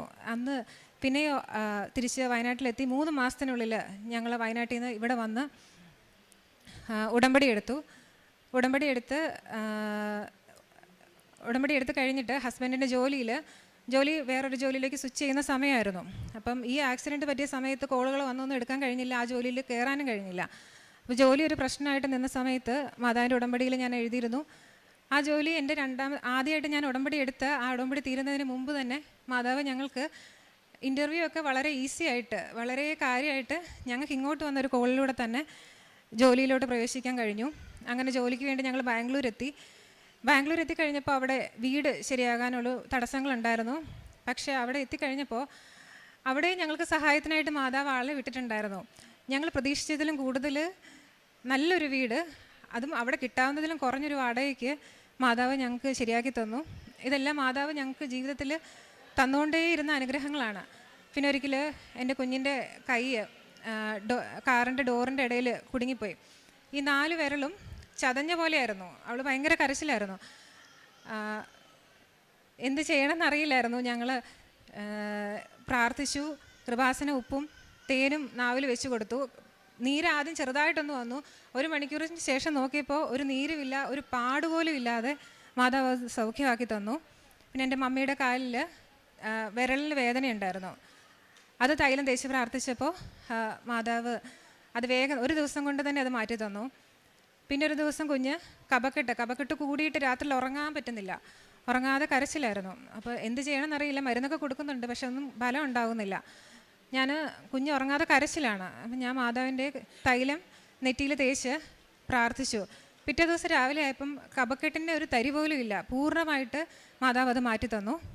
പ്രേക്ഷിത പ്രവർത്തനമായിട്ട് ചെയ്യുന്നത് ഉടമ്പടി പുതുക്കുമ്പോൾ എല്ലാ പത്രങ്ങളും ഞാൻ എൻ്റെ ഇടവകയിൽ ഞങ്ങൾ താമസിക്കുന്നതിൻ്റെ ആ ചുറ്റുവട്ടത്തുള്ള ആൾക്കാർക്കും കൊടുക്കും, ഞങ്ങളുടെ ഇടവകയിലുള്ള ആൾക്കാർക്കും കൊടുക്കാറുണ്ട്. കാരുണ്യ പ്രവർത്തികളായിട്ട് ഞങ്ങൾ എല്ലാ മാസവും ഞങ്ങളുടെ ഒരു വിഹിതം ചാരിറ്റി പ്രവർത്തനങ്ങൾ ചെയ്യുന്ന ഒരച്ഛന് അയച്ചു കൊടുക്കാറാണ് ചെയ്യുന്നത്. പിന്നെ ആത്മീയ ജീവിതത്തിൽ വന്ന മാറ്റങ്ങൾ എന്ന് പറഞ്ഞാൽ അത് വളരെ വലുതാണ്. ഞാനങ്ങനെ കൊന്ത ചെല്ലുന്ന ഒരാളോ അങ്ങനെ എനിക്കായിട്ട് ഞാൻ ഈശോയ്ക്കായിട്ട് സമയം മാറ്റി വെക്കുന്ന ഒരാളോ ഒന്നും ആയിരുന്നില്ല. കുടുംബ പ്രാർത്ഥന ചെല്ലും, ഞായറാഴ്ചകളിൽ പള്ളിയിൽ പോവും. അതല്ലാതെ ദൈവവിചാരം ഉണ്ടെങ്കിലും അങ്ങനെ ഇരിക്കാനുള്ളൊരു സംയമനം എനിക്കുണ്ടായിരുന്നില്ല. പക്ഷേ ഈ ഒരു അനുഭവത്തിലൂടെ കടന്നു പോയപ്പോൾ ഒരു ദിവസം 4 ജപമാലയും പൂർത്തിയാക്കാൻ എനിക്ക് കഴിയാറുണ്ട്. അതെനിക്ക് മാതാവ് തന്ന വലിയ അനുഗ്രഹമായിട്ട് ഞാൻ കാണുന്നു. പിന്നെ ബാക്കിയുള്ളവരോട് സംസാരിക്കുക എന്ന് പറഞ്ഞാൽ കയറി സംസാരിക്കാനുള്ള ധൈര്യമൊന്നും എനിക്കുണ്ടായിരുന്നില്ല. ഇന്ന് ഞാൻ ഈ സ്റ്റേജിൽ നിന്ന് ഈ സാക്ഷ്യം പറയുമ്പോൾ അതെൻ്റെ മാതാവ് ധൈര്യം തന്നതിലും പേരിൽ മാത്രമാണ്. ബാക്കിയുള്ള രോഗികളെ കാണുമ്പോൾ അനുകമ്പയോടെ സംസാരിക്കുക, അങ്ങോട്ട് കയറി സംസാരിക്കുക എന്നുള്ള ഒരു ഭയമായിരുന്നു എനിക്ക്. അതിനൊക്കെ മാതാവ് എന്നെ ധൈര്യം തന്ന് എപ്പോഴും ശക്തിപ്പെടുത്താറുണ്ട്. ഇത്രയും അനുഗ്രഹങ്ങളെല്ലാം ഞങ്ങൾക്ക് നേടിത്തന്ന അമ്മ മാതാവിനും ഈശോമിശിഹായ്ക്കും 1000 നന്ദി. പരിശുദ്ധ അൾത്താരയിൽ രണ്ടാമതും അമ്മ സാക്ഷിയായി നിർത്തുവാൻ, അമ്മ ജീവനോടെ പ്രത്യക്ഷപ്പെട്ട പരിശുദ്ധ അൾത്താരയിൽ രണ്ടാമതും ജീവിക്കുന്ന സാക്ഷിയായി നിൽക്കുവാൻ അനുഗ്രഹം നൽകിയതിനെ ഓർത്ത് ഈശോയ്ക്കും അമ്മ മാതാവിനും കൊടാനുകൂടി നന്ദി പറയുന്നു. ഞാൻ 2004 ജൂലൈ മാസം എൻ്റെ ആദ്യ സാക്ഷ്യം പറഞ്ഞ് ഹസ്ബൻഡിനൊപ്പം തിരികെ ഞാൻ UK പോയിരുന്നു. ആദ്യ സാക്ഷ്യത്തിൽ ഞാൻ കിടന്നുപോയൊരവസ്ഥയിൽ നിന്ന് പരിശുദ്ധ അമ്മ എന്നെ ഏൽപ്പിച്ച് തിരികെ എനിക്ക് അവിടെ ഹസ്ബൻഡിനൊപ്പം തിരികെ പോകുവാൻ അമ്മ അനുഗ്രഹിച്ചിരുന്നു. ഞാൻ അതിനുശേഷം രണ്ടാമത് തിരികെ പോയി സാക്ഷ്യപ്പെടുത്തിയതിന് ശേഷം അവിടെ ചെന്ന് ഒരു 4-5 മാസത്തോളം ഞാൻ ജോലി നോക്കുകയായിരുന്നു. ഒപ്പം അന്ന് എൻ്റെ കുഞ്ഞിവിടെ നാട്ടിലായിരുന്നു, ഞങ്ങളുടെ ഒപ്പം കൂടെ ഇല്ലായിരുന്നു. അങ്ങനെ ജോലി നോക്കിക്കൊണ്ടിരിക്കുമ്പോഴും ഓരോരോ തടസ്സങ്ങളായിരുന്നു. പല ഇൻ്റർവ്യൂകളൊക്കെ വരും, പക്ഷേ അതിലൊക്കെ അമ്മയും ഈശോയും തട്ടിമാറ്റുന്നത് പോലെ എനിക്ക് തോന്നിയിരുന്നു. അങ്ങനെ 4-5 മാസത്തിന് ശേഷം അവിടെ തണുപ്പ് ഡിസംബർ ജനുവരി മാസം ആയപ്പോഴേക്കും കഠിനമായി തണുപ്പ് കൂടി വരുന്നൊരു സമയം ഞാൻ വീണ്ടും വയ്യാതാവുകയും വല്ലാത്തൊരു തളർന്നു പോകുന്നൊരവസ്ഥ, സ്വന്തമായി എനിക്കൊന്നും ചെയ്യാൻ സാധിക്കുന്നില്ലാത്തൊരു അവസ്ഥ. അപ്പോൾ ഞാൻ ഹസ്ബൻഡിൻ്റെ അടുത്ത് പറഞ്ഞു, എനിക്കെന്തോ വല്ലാത്തൊരു ബുദ്ധിമുട്ടാണ്, പക്ഷേ അവിടുത്തെ ഹോസ്പിറ്റൽ സാഹചര്യം വെച്ച് എന്നാൽ അവിടെ പോകുവാനോ നമുക്കൊരു ഡോക്ടറിനെ കൺസൾട്ട് ചെയ്യാനോ ഒന്നും സാധിക്കില്ല. അപ്പോൾ ഹസ്ബൻഡ് എൻ്റെ അടുത്ത് പറഞ്ഞു, നിനക്ക് കഴിഞ്ഞ പ്രാവശ്യവും ഇതേപോലത്തെ ബുദ്ധിമുട്ടായിരുന്നല്ലോ, എന്താ ഇങ്ങനെ എന്ന് പറഞ്ഞ് ഒത്തിരിയധികം വിഷമിച്ച് ഞങ്ങൾ. അപ്പം 2025 ജനുവരി ആയപ്പോഴേക്കും ഞാൻ പറഞ്ഞു, എനിക്ക് തിരികെ നാട്ടിലൊന്ന് പോകണം, പരിശുദ്ധ അമ്മയുടെ അടുക്കൽ എനിക്ക് പോകണം, എന്താ ജീവിതത്തിൽ സംഭവിക്കുന്നതെന്ന് എനിക്ക് മനസ്സിലാകുന്നില്ല. പക്ഷേ ഞാൻ ആ സമയങ്ങളിലൊക്കെ ഞാൻ ശക്തമായി ഉടമ്പടി മുറുക്കെ പിടിക്കുകയും പരിശുദ്ധ കുർബാനയൊക്കെ ആ നാട്ടിലെ പരിമിതികൾ വെച്ച് ഓൺലൈനായി പങ്കുകൊള്ളുകയും സാധിക്കുന്നിടത്തോളം ദേവാലയത്തിലേക്ക് പോവുകയും ജപമാല ചൊല്ലി പ്രാർത്ഥിക്കുകയും ഒക്കെ ചെയ്യുന്നുണ്ട്. നിരന്തരമായി പ്രാർത്ഥിച്ചു കൊണ്ടിരുന്നു. ഞങ്ങൾക്ക് കുഞ്ഞിനെ കൂടെ കൂടത്തിൽ കൊണ്ടുവരുവാനും എനിക്കൊരു ഒരു ജോലി മാർഗം അമ്മയും ഈശോയും തുറന്നു തരണമെന്നുമൊക്കെ. പക്ഷേ അപ്രതീക്ഷിതമായി വയ്യാതാവ് സാഹചര്യത്തിൽ ഞാൻ ഹസ്ബൻഡിനോട് പറഞ്ഞു, എത്രയും പെട്ടെന്ന് ഒരു ടിക്കറ്റ് എടുത്ത് എനിക്ക് നാട്ടിൽ തന്നെ തിരികെ പോകണം, അമ്മയുടെ അടുക്കൽ പോകണമെന്ന് പറഞ്ഞു. അങ്ങനെ ഞാൻ ഫെബ്രുവരി മാസമായപ്പോഴത്തേക്കും 2005 ഫെബ്രുവരിയിൽ ഒരു ദിവസത്തെ ഗ്യാപ്പ് പോലെ പെട്ടെന്നായിരുന്നു. ഓക്കെ, ഹസ്ബൻഡ് ടിക്കറ്റ് എടുത്ത് തന്നു. ഞാൻ തിരികെ ഇവിടെ വന്നു. പക്ഷേ അന്ന് ഒത്തിരി രാത്രി വൈകിയാണ് വന്നത്. അപ്പം സാഹചര്യ ബുദ്ധിമുട്ട് കൊണ്ട് ഞാനന്ന് എൻ്റെ വീട്ടിൽ നിന്ന് അവർ വന്ന് എന്നെ കൂട്ടിക്കൊണ്ട് പോയി. കുഞ്ഞ് എൻ്റെ വീട്ടിലായിരുന്നു. അപ്പം പക്ഷേ ഞാൻ ഒത്തിരി വേദനിച്ചാണ് ആ ഫ്ലൈറ്റ് യാത്രയിൽ ഞാൻ തിരികെ വരുന്നത്. അമ്മേ, നീ എന്നെ വീണ്ടും തിരികെ എത്തിക്കുവാണോ? നാട്ടിലെത്തുമ്പോൾ മറ്റുള്ളവരുടെ കുത്തുവാക്കുകൾ അല്ലേ, അങ്ങനെ ഒന്ന് തിരികെ വരേണ്ട ഒരു അവസ്ഥ. അമ്മയുടെ തിരുവൾത്താരിലേക്ക് ഒരു സാക്ഷിയായ മകളല്ലേ, വീണ്ടും എന്നെ നീ തിരികെ എത്തിക്കുന്നത് എന്താണെന്ന് അമ്മ എനിക്ക് വെളിപ്പെടുത്തി തരണമെന്ന് ഞാൻ അമ്മയോട് പറഞ്ഞു. അങ്ങനെ കണ്ണീരോടെ ഞാൻ ആ ഫ്ലൈറ്റ് യാത്രയിൽ ജപമാല ചൊല്ലി പ്രാർത്ഥിക്കുകയായിരുന്നു. ഇവിടെ വന്ന് ഉടനെ തന്നെ താമസിയാതെ ആയുർവേദത്തിൽ ഒരു ട്രീറ്റ്മെൻറ്റിന് പോയി. പക്ഷേ ആ ട്രീറ്റ്മെൻറ്റിന് ശേഷം വീട്ടിൽ വന്നു ഞാൻ വളരെയധികം മാനസികമായി ശാരീരികമായി തളർന്നു. കാരണം എനിക്ക് എൻ്റെ ബുദ്ധിമുട്ടുകൾ ഏറി വരികയാണ്. എനിക്കൊന്നിനും ഒരു ഫലം തോന്നുന്നില്ല. അപ്പം ഞാൻ എൻ്റെ വീട്ടിൽ എൻ്റെ അമ്മയോട് പറഞ്ഞു, എനിക്ക് അമ്മ മാതാവിൻ്റെ സന്നിധിയിൽ പോകണം, എനിക്ക് അവിടെ മാത്രമേ ആശ്രയമുള്ളൂ, അമ്മയ്ക്ക് ഈശോയ്ക്ക് മാത്രമേ എന്നെ രക്ഷിക്കാൻ സാധിക്കുകയുള്ളൂ എന്ന് പറഞ്ഞു. അങ്ങനെ ഞാൻ ഇവിടെ ഓടിയെത്തുകയും ഉടനെ തന്നെ ഓടിയെത്തുകയും ഞാൻ എൻ്റെ ഉടമ്പടി പുതുക്കി. പക്ഷെ അന്ന് എനിക്ക് ശാരീരിക ബുദ്ധിമുട്ടുകൾ ഒത്തിരിയേറെ ഉണ്ടായിരുന്നു. എനിക്ക് അധികം ഒന്നും നടക്കാനോ ഒരു സ്റ്റെപ്പ് കയറി പുതുക്കുന്ന സമയത്താണെങ്കിലും നട കയറി ഒന്ന് മുകളിൽ പോകുവാനൊക്കെ കാലിനൊക്കെ അതിൽ ബുദ്ധിമുട്ടുകളായിരുന്നു. എങ്കിലും ഞാൻ ഉടമ്പടി പുതുക്കി ഇവിടെ ഇരുന്ന് ഒത്തിരി വേദനയോടെ ഞാൻ പ്രാർത്ഥിച്ചു. അമ്മയോട് ഞാൻ പറഞ്ഞു, അമ്മേ, ഞാൻ ഒന്ന് മാത്രമാണ് അമ്മയുടെ ഈശോയോട് അപേക്ഷിക്കുന്നത്. എനിക്കെൻ്റെ സ്വന്തം കുഞ്ഞിൻ്റെ കാര്യങ്ങൾ സ്വന്തമായി നിർവഹിക്കണം, മറ്റാരുടെ സഹായം കൂടാതെ. എനിക്ക് ഞാൻ അമ്മയോട് തുറന്ന് പറഞ്ഞു, അവളൊന്ന് ടോയ്ലറ്റിൽ പോകുമ്പോൾ പോലും എനിക്ക് അവളെ സഹായിക്കണം. അതിന് എൻ്റെ നട്ടൽ സംബന്ധമായിട്ടുള്ള വിഷമം എന്തു തന്നെയാണെങ്കിലും നടുവിൽ വളഞ്ഞു പോകുന്നൊരവസ്ഥയായിരുന്നു. അപ്പം നട്ടലിനൊട്ടും ബലമില്ലാത്ത പോലെ. അപ്പം ഞാൻ അമ്മയോട് പറഞ്ഞു, അമ്മ, എൻ്റെ ഈ രോഗാവസ്ഥയിൽ നിന്ന് അമ്മയ്ക്ക് ഈശോയ്ക്ക് മാത്രമേ എന്നെ സ്പർശിക്കാൻ സാധിക്കുകയുള്ളൂ. ഇനി ഞാൻ എൻ്റെ അമ്മയുടെ തിരുസന്നിധിയിൽ വരുന്നുണ്ടെങ്കിൽ, ഇനിയൊരു ഉടമ്പടി പുതുക്കുന്നുണ്ടെങ്കിൽ, അമ്മയും നീ എന്നെ എൻ്റെ കുഞ്ഞിൻ്റെ കാര്യങ്ങൾ സ്വന്തമായി നിർവഹിക്കുവാൻ സാധിക്കുന്ന വിധം എനിക്ക് ഇവിടെ ബസ്സിൽ കയറി യാത്ര ചെയ്ത് വരുവാൻ നീ എന്നെ സഹായിക്കണം. കാരണം അന്നൊന്നും എനിക്ക് ഒരു ബസ്സിലൊന്നും ഒരു സ്റ്റെപ്പിൽ ഹൈറ്റുള്ളിടത്ത് കാല് വെക്കുവാൻ ഒന്നും സാധിക്കില്ല. അപ്പോൾ ഞാൻ അമ്മയോട് പറഞ്ഞു, നീ എൻ്റെ നട്ടലിനെ സ്പർശിച്ച് ഇനി ഞാൻ നിൻ്റെ തിരുസന്നിധി വരുന്നുണ്ടെങ്കിൽ എല്ലാ കാര്യങ്ങളും സ്വന്തമായി ചെയ്യുവാനും എല്ലാ ജോലികളും ചെയ്യുവാനും ബസ്സിൽ യാത്ര ചെയ്ത് ഇവിടെ എത്തിക്കുവാനും നീ എന്നെ സഹായിക്കണം. എനിക്കെന്നും അമ്മയോടും ഈശോയോടും കൂടെ ഈ തിരുസന്നിധി എനിക്കൊരു വിഷമം വരുമ്പോൾ ഓടിയെത്തുവാൻ നിൻ്റെ തിരുസന്നിധി ബസ്സിൽ കയറി എനിക്ക് യാത്ര ചെയ്ത് വരണം, അതിന് നീ എന്നെ സഹായിക്കണമെന്ന് പറഞ്ഞു. അപ്പോൾ ഞാൻ ഹസ്ബൻഡിനോട് ആ സമയങ്ങളിലൊക്കെ പറയുമായിരുന്നു, ഇനി എനിക്ക് ആ നാട്ടിലോട്ടൊന്ന് തിരികെ വരുന്നതിനെക്കുറിച്ച് എനിക്ക് ഭയമാണ്. എനിക്ക് എത്രമേൽ ഞാൻ വയ്യാതായി പോകുന്നൊരവസ്ഥയിൽ എനിക്ക് ചിന്തിക്കാൻ പോലും ഇപ്പോൾ എൻ്റെ ഉള്ളിൽ ഭയമാണെന്ന് ഞാൻ പറയുമായിരുന്നു. അപ്പോൾ ഞാൻ മാനസികമായിട്ട് ഒത്തിരിയധികം തളർന്നിരുന്നു. എല്ലാവരും എന്നോട് പറയുമായിരുന്നു, നിനക്കൊരു കൗൺസിലിംഗ് വല്ലതും ആവശ്യമാണ്, എന്താ നിനക്ക് പറ്റുന്നത് എന്നൊക്കെ. അപ്പോൾ ഞാൻ ഓർത്തിരുന്നു, എല്ലാവരെ പോലെയും ഒരു ജീവിതം ആഗ്രഹിച്ച് പുറത്തു പോയി. പക്ഷേ നാട്ടിലൊരു ജോലി ഉണ്ടായിരുന്നു, അത് ഉപേക്ഷിച്ചാണ് അന്ന് ഹസ്ബൻഡൊപ്പം പുറകെ അവിടെ പോയത്. അപ്പോൾ ഇന്ന് എനിക്കൊരു ജോലിയില്ലാത്ത, എനിക്ക് എൻ്റെ ആരോഗ്യം തന്നെ പൂർണ്ണമായി നഷ്ടപ്പെട്ടൊരവസ്ഥ, ജോലിയില്ലാത്ത അവസ്ഥ, എൻ്റെ കുഞ്ഞിനെ ഒന്ന് സ്വന്തമായി നോക്കുവാൻ സാധിക്കില്ലാത്ത അവസ്ഥ. അപ്പോൾ എനിക്ക് അമ്മയുടെ അടുത്ത് മാത്രമേ എൻ്റെ വിഷമങ്ങൾ പറയാൻ സാധിക്കുകയുള്ളൂ. അങ്ങനെ ഉടമ്പടി പുതുക്കി ആ സമയങ്ങളിൽ പിന്നെ ഞാൻ ഈശോയോടും അമ്മയോടും നിരന്തരമായി കണ്ണീരോടെ പറയുന്നത്, എനിക്ക് ദേവാലയത്തിൽ നടന്നു വന്ന് പരിശുദ്ധ കുർബാനയിൽ പങ്കുകൊള്ളും. ഞാൻ എങ്ങനെയായിരുന്നോ നേരത്തെ അതുപോലെ തന്നെ ഓടി നടന്ന എല്ലാ കാര്യങ്ങളും ചെയ്യുവാൻ, ദേവാലയത്തിലേക്ക് പോയി പരിശുദ്ധ കുർബാനയിൽ പങ്കുകൊള്ളാൻ നീ എന്നെ സഹായിക്കണമെന്ന്. ഒപ്പം തന്നെ ഉടമ്പടി നേർച്ച വസ്തുക്കളായ ഉടമ്പടി തൈലം നിരന്തരമായി ഞാൻ നട്ടലിൽ പുരട്ടി പ്രാർത്ഥിക്കുമായിരുന്നു. എന്നും കുരിശ് വരച്ച് പ്രാർത്ഥിക്കും, നട്ടലിൽ പൂർണ്ണമായി. പിന്നെ ഉടമ്പടി ഉപ്പ് ഉപയോഗിച്ച് കുളിക്കുമ്പോൾ വെള്ളത്തിലൊക്കെ ഇടുമായിരുന്നു. അങ്ങനെ അതിൻ്റെ ഒക്കെ ഫലമായി സാവകാശം അമ്മ എനിക്ക് കുഞ്ഞിൻ്റെ കാര്യങ്ങളൊക്കെ ഞാൻ ചെറിയ രീതിയിൽ ചെയ്തു തുടങ്ങി. അങ്ങനെ ദേവാലയത്തിൽ ഞാൻ ചെറുതായി നടന്നു പോയി പരിശുദ്ധ കുർബാനയിൽ പങ്കുകൊള്ളുവാൻ ശ്രമിച്ചു. അതിനുശേഷം അങ്ങനെ ഇരുന്നപ്പോൾ ഞാൻ അമ്മയോടും ഈശോയോടും എന്നും കണ്ണീരോടെ പറയും, എനിക്ക് ഞങ്ങൾ 2 ഇടങ്ങളിലായി കുടുംബജീവിതം 2-3 വർഷങ്ങളായി തുടർന്ന് പോവുകയാണ്. അപ്പം ഞങ്ങൾക്ക് ഒന്നിച്ചൊരു കുടുംബജീവിതത്തിന് കുഞ്ഞുമൊത്ത് ഹസ്ബൻഡ് നാട്ടിൽ തന്നെ തിരികെ വന്ന് ഇവിടെ ഒരു ജോലി മാർഗം നീ അതിന് ഉള്ള വഴി തുറന്നു തരണേന്ന്.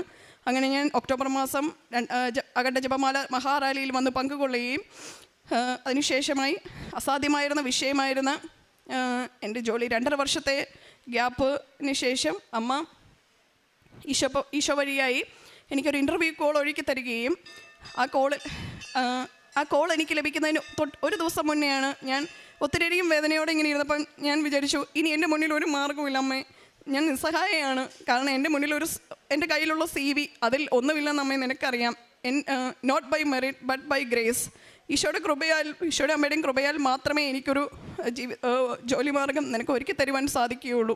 അങ്ങനെ ഞാൻ എഴുതി തന്നെ പ്രാർത്ഥിക്കുമായിരുന്നു, വചനം എഴുതി പ്രാർത്ഥിക്കുമായിരുന്നു. ദൈവത്തിനൊന്നും അസാധ്യമല്ല എന്നൊരു വിഷയം ഞാൻ ഉറച്ചു വിശ്വസിച്ചു. അങ്ങനെ 2-3 തിരുവചനങ്ങൾ, കർത്താവിന് നിന്നെക്കുറിച്ച് വിചാരമുണ്ട്, അവിടുന്ന് നിന്നെ അനുഗ്രഹിക്കും എന്നുള്ള തിരുവചനങ്ങൾ. പിന്നെ ഒന്ന് പത്രോസ് 5:6 ദൈവത്തിൻ്റെ ശക്തമായ ചിറകിൻ കീഴിൽ താഴ്മയോടെ നിൽക്കുവിൻ, അവിടുന്ന് തക്ക സമയത്ത് നിന്നെ ഉയർത്തിക്കൊള്ളും എന്നുള്ള വചനങ്ങളൊക്കെ ഞാൻ ഉരുവിട്ട് പ്രാർത്ഥിക്കുമായിരുന്നു. അതിന് ഫലമായി അങ്ങനെ എനിക്ക് ഒരു ഇൻ്റർവ്യൂ കോൾ വരികയും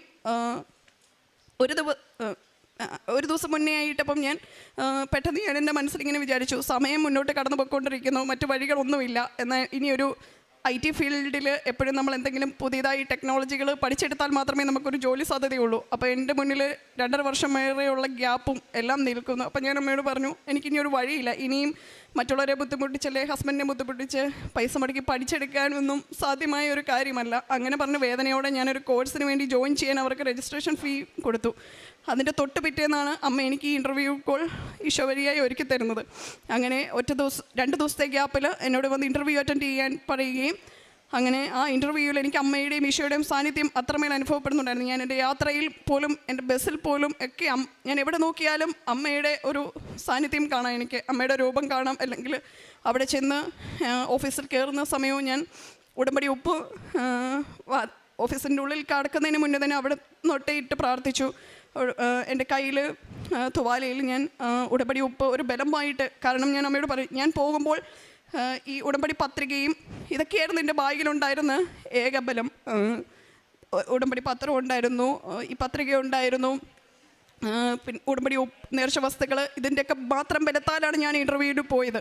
അങ്ങനെ ഉള്ളിൽ കയറുകയും ഞാൻ ഇൻ്റർവ്യൂ അറ്റൻഡ് ചെയ്യുകയും അതിനുശേഷം തിരികെ വരികയും ഒരു 3 ദിവസത്തെ ഗ്യാപ്പിൽ അവർ വിളിച്ചു പറഞ്ഞു അവരുടെ ക്ലയൻറ്റിന് ഒരു ഇൻ്റർവ്യൂ നടത്തണമെന്ന് പറഞ്ഞു ഞാനുമായിട്ട്. അങ്ങനെ ആ ഇൻ്റർവ്യൂവിൽ ഞാൻ ഉറച്ചു വിശ്വസിച്ചു, ഇതെൻ്റെ അമ്മയും ഈശോയും ഒരുക്കി തരുന്നൊരു വഴി മാത്രമാണ്.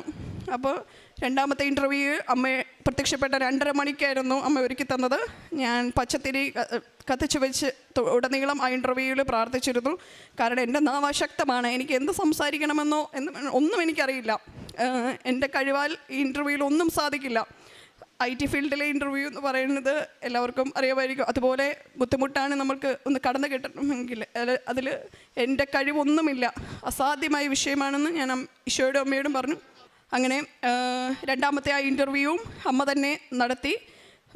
ഒടുവിൽ ഒരാഴ്ചയ്ക്ക് ശേഷം അവർ വീണ്ടും പറയുകയുണ്ടായി, അവർക്ക് ക്ലയൻറ്റ് പുറത്തായിരുന്നു, അപ്പോൾ അവർക്ക് ഇവിടെ നാട്ടിൽ വന്ന് നേരിട്ടൊരു ഇൻ്റർവ്യൂ കൂടി നടത്തണമെന്ന് പറഞ്ഞു.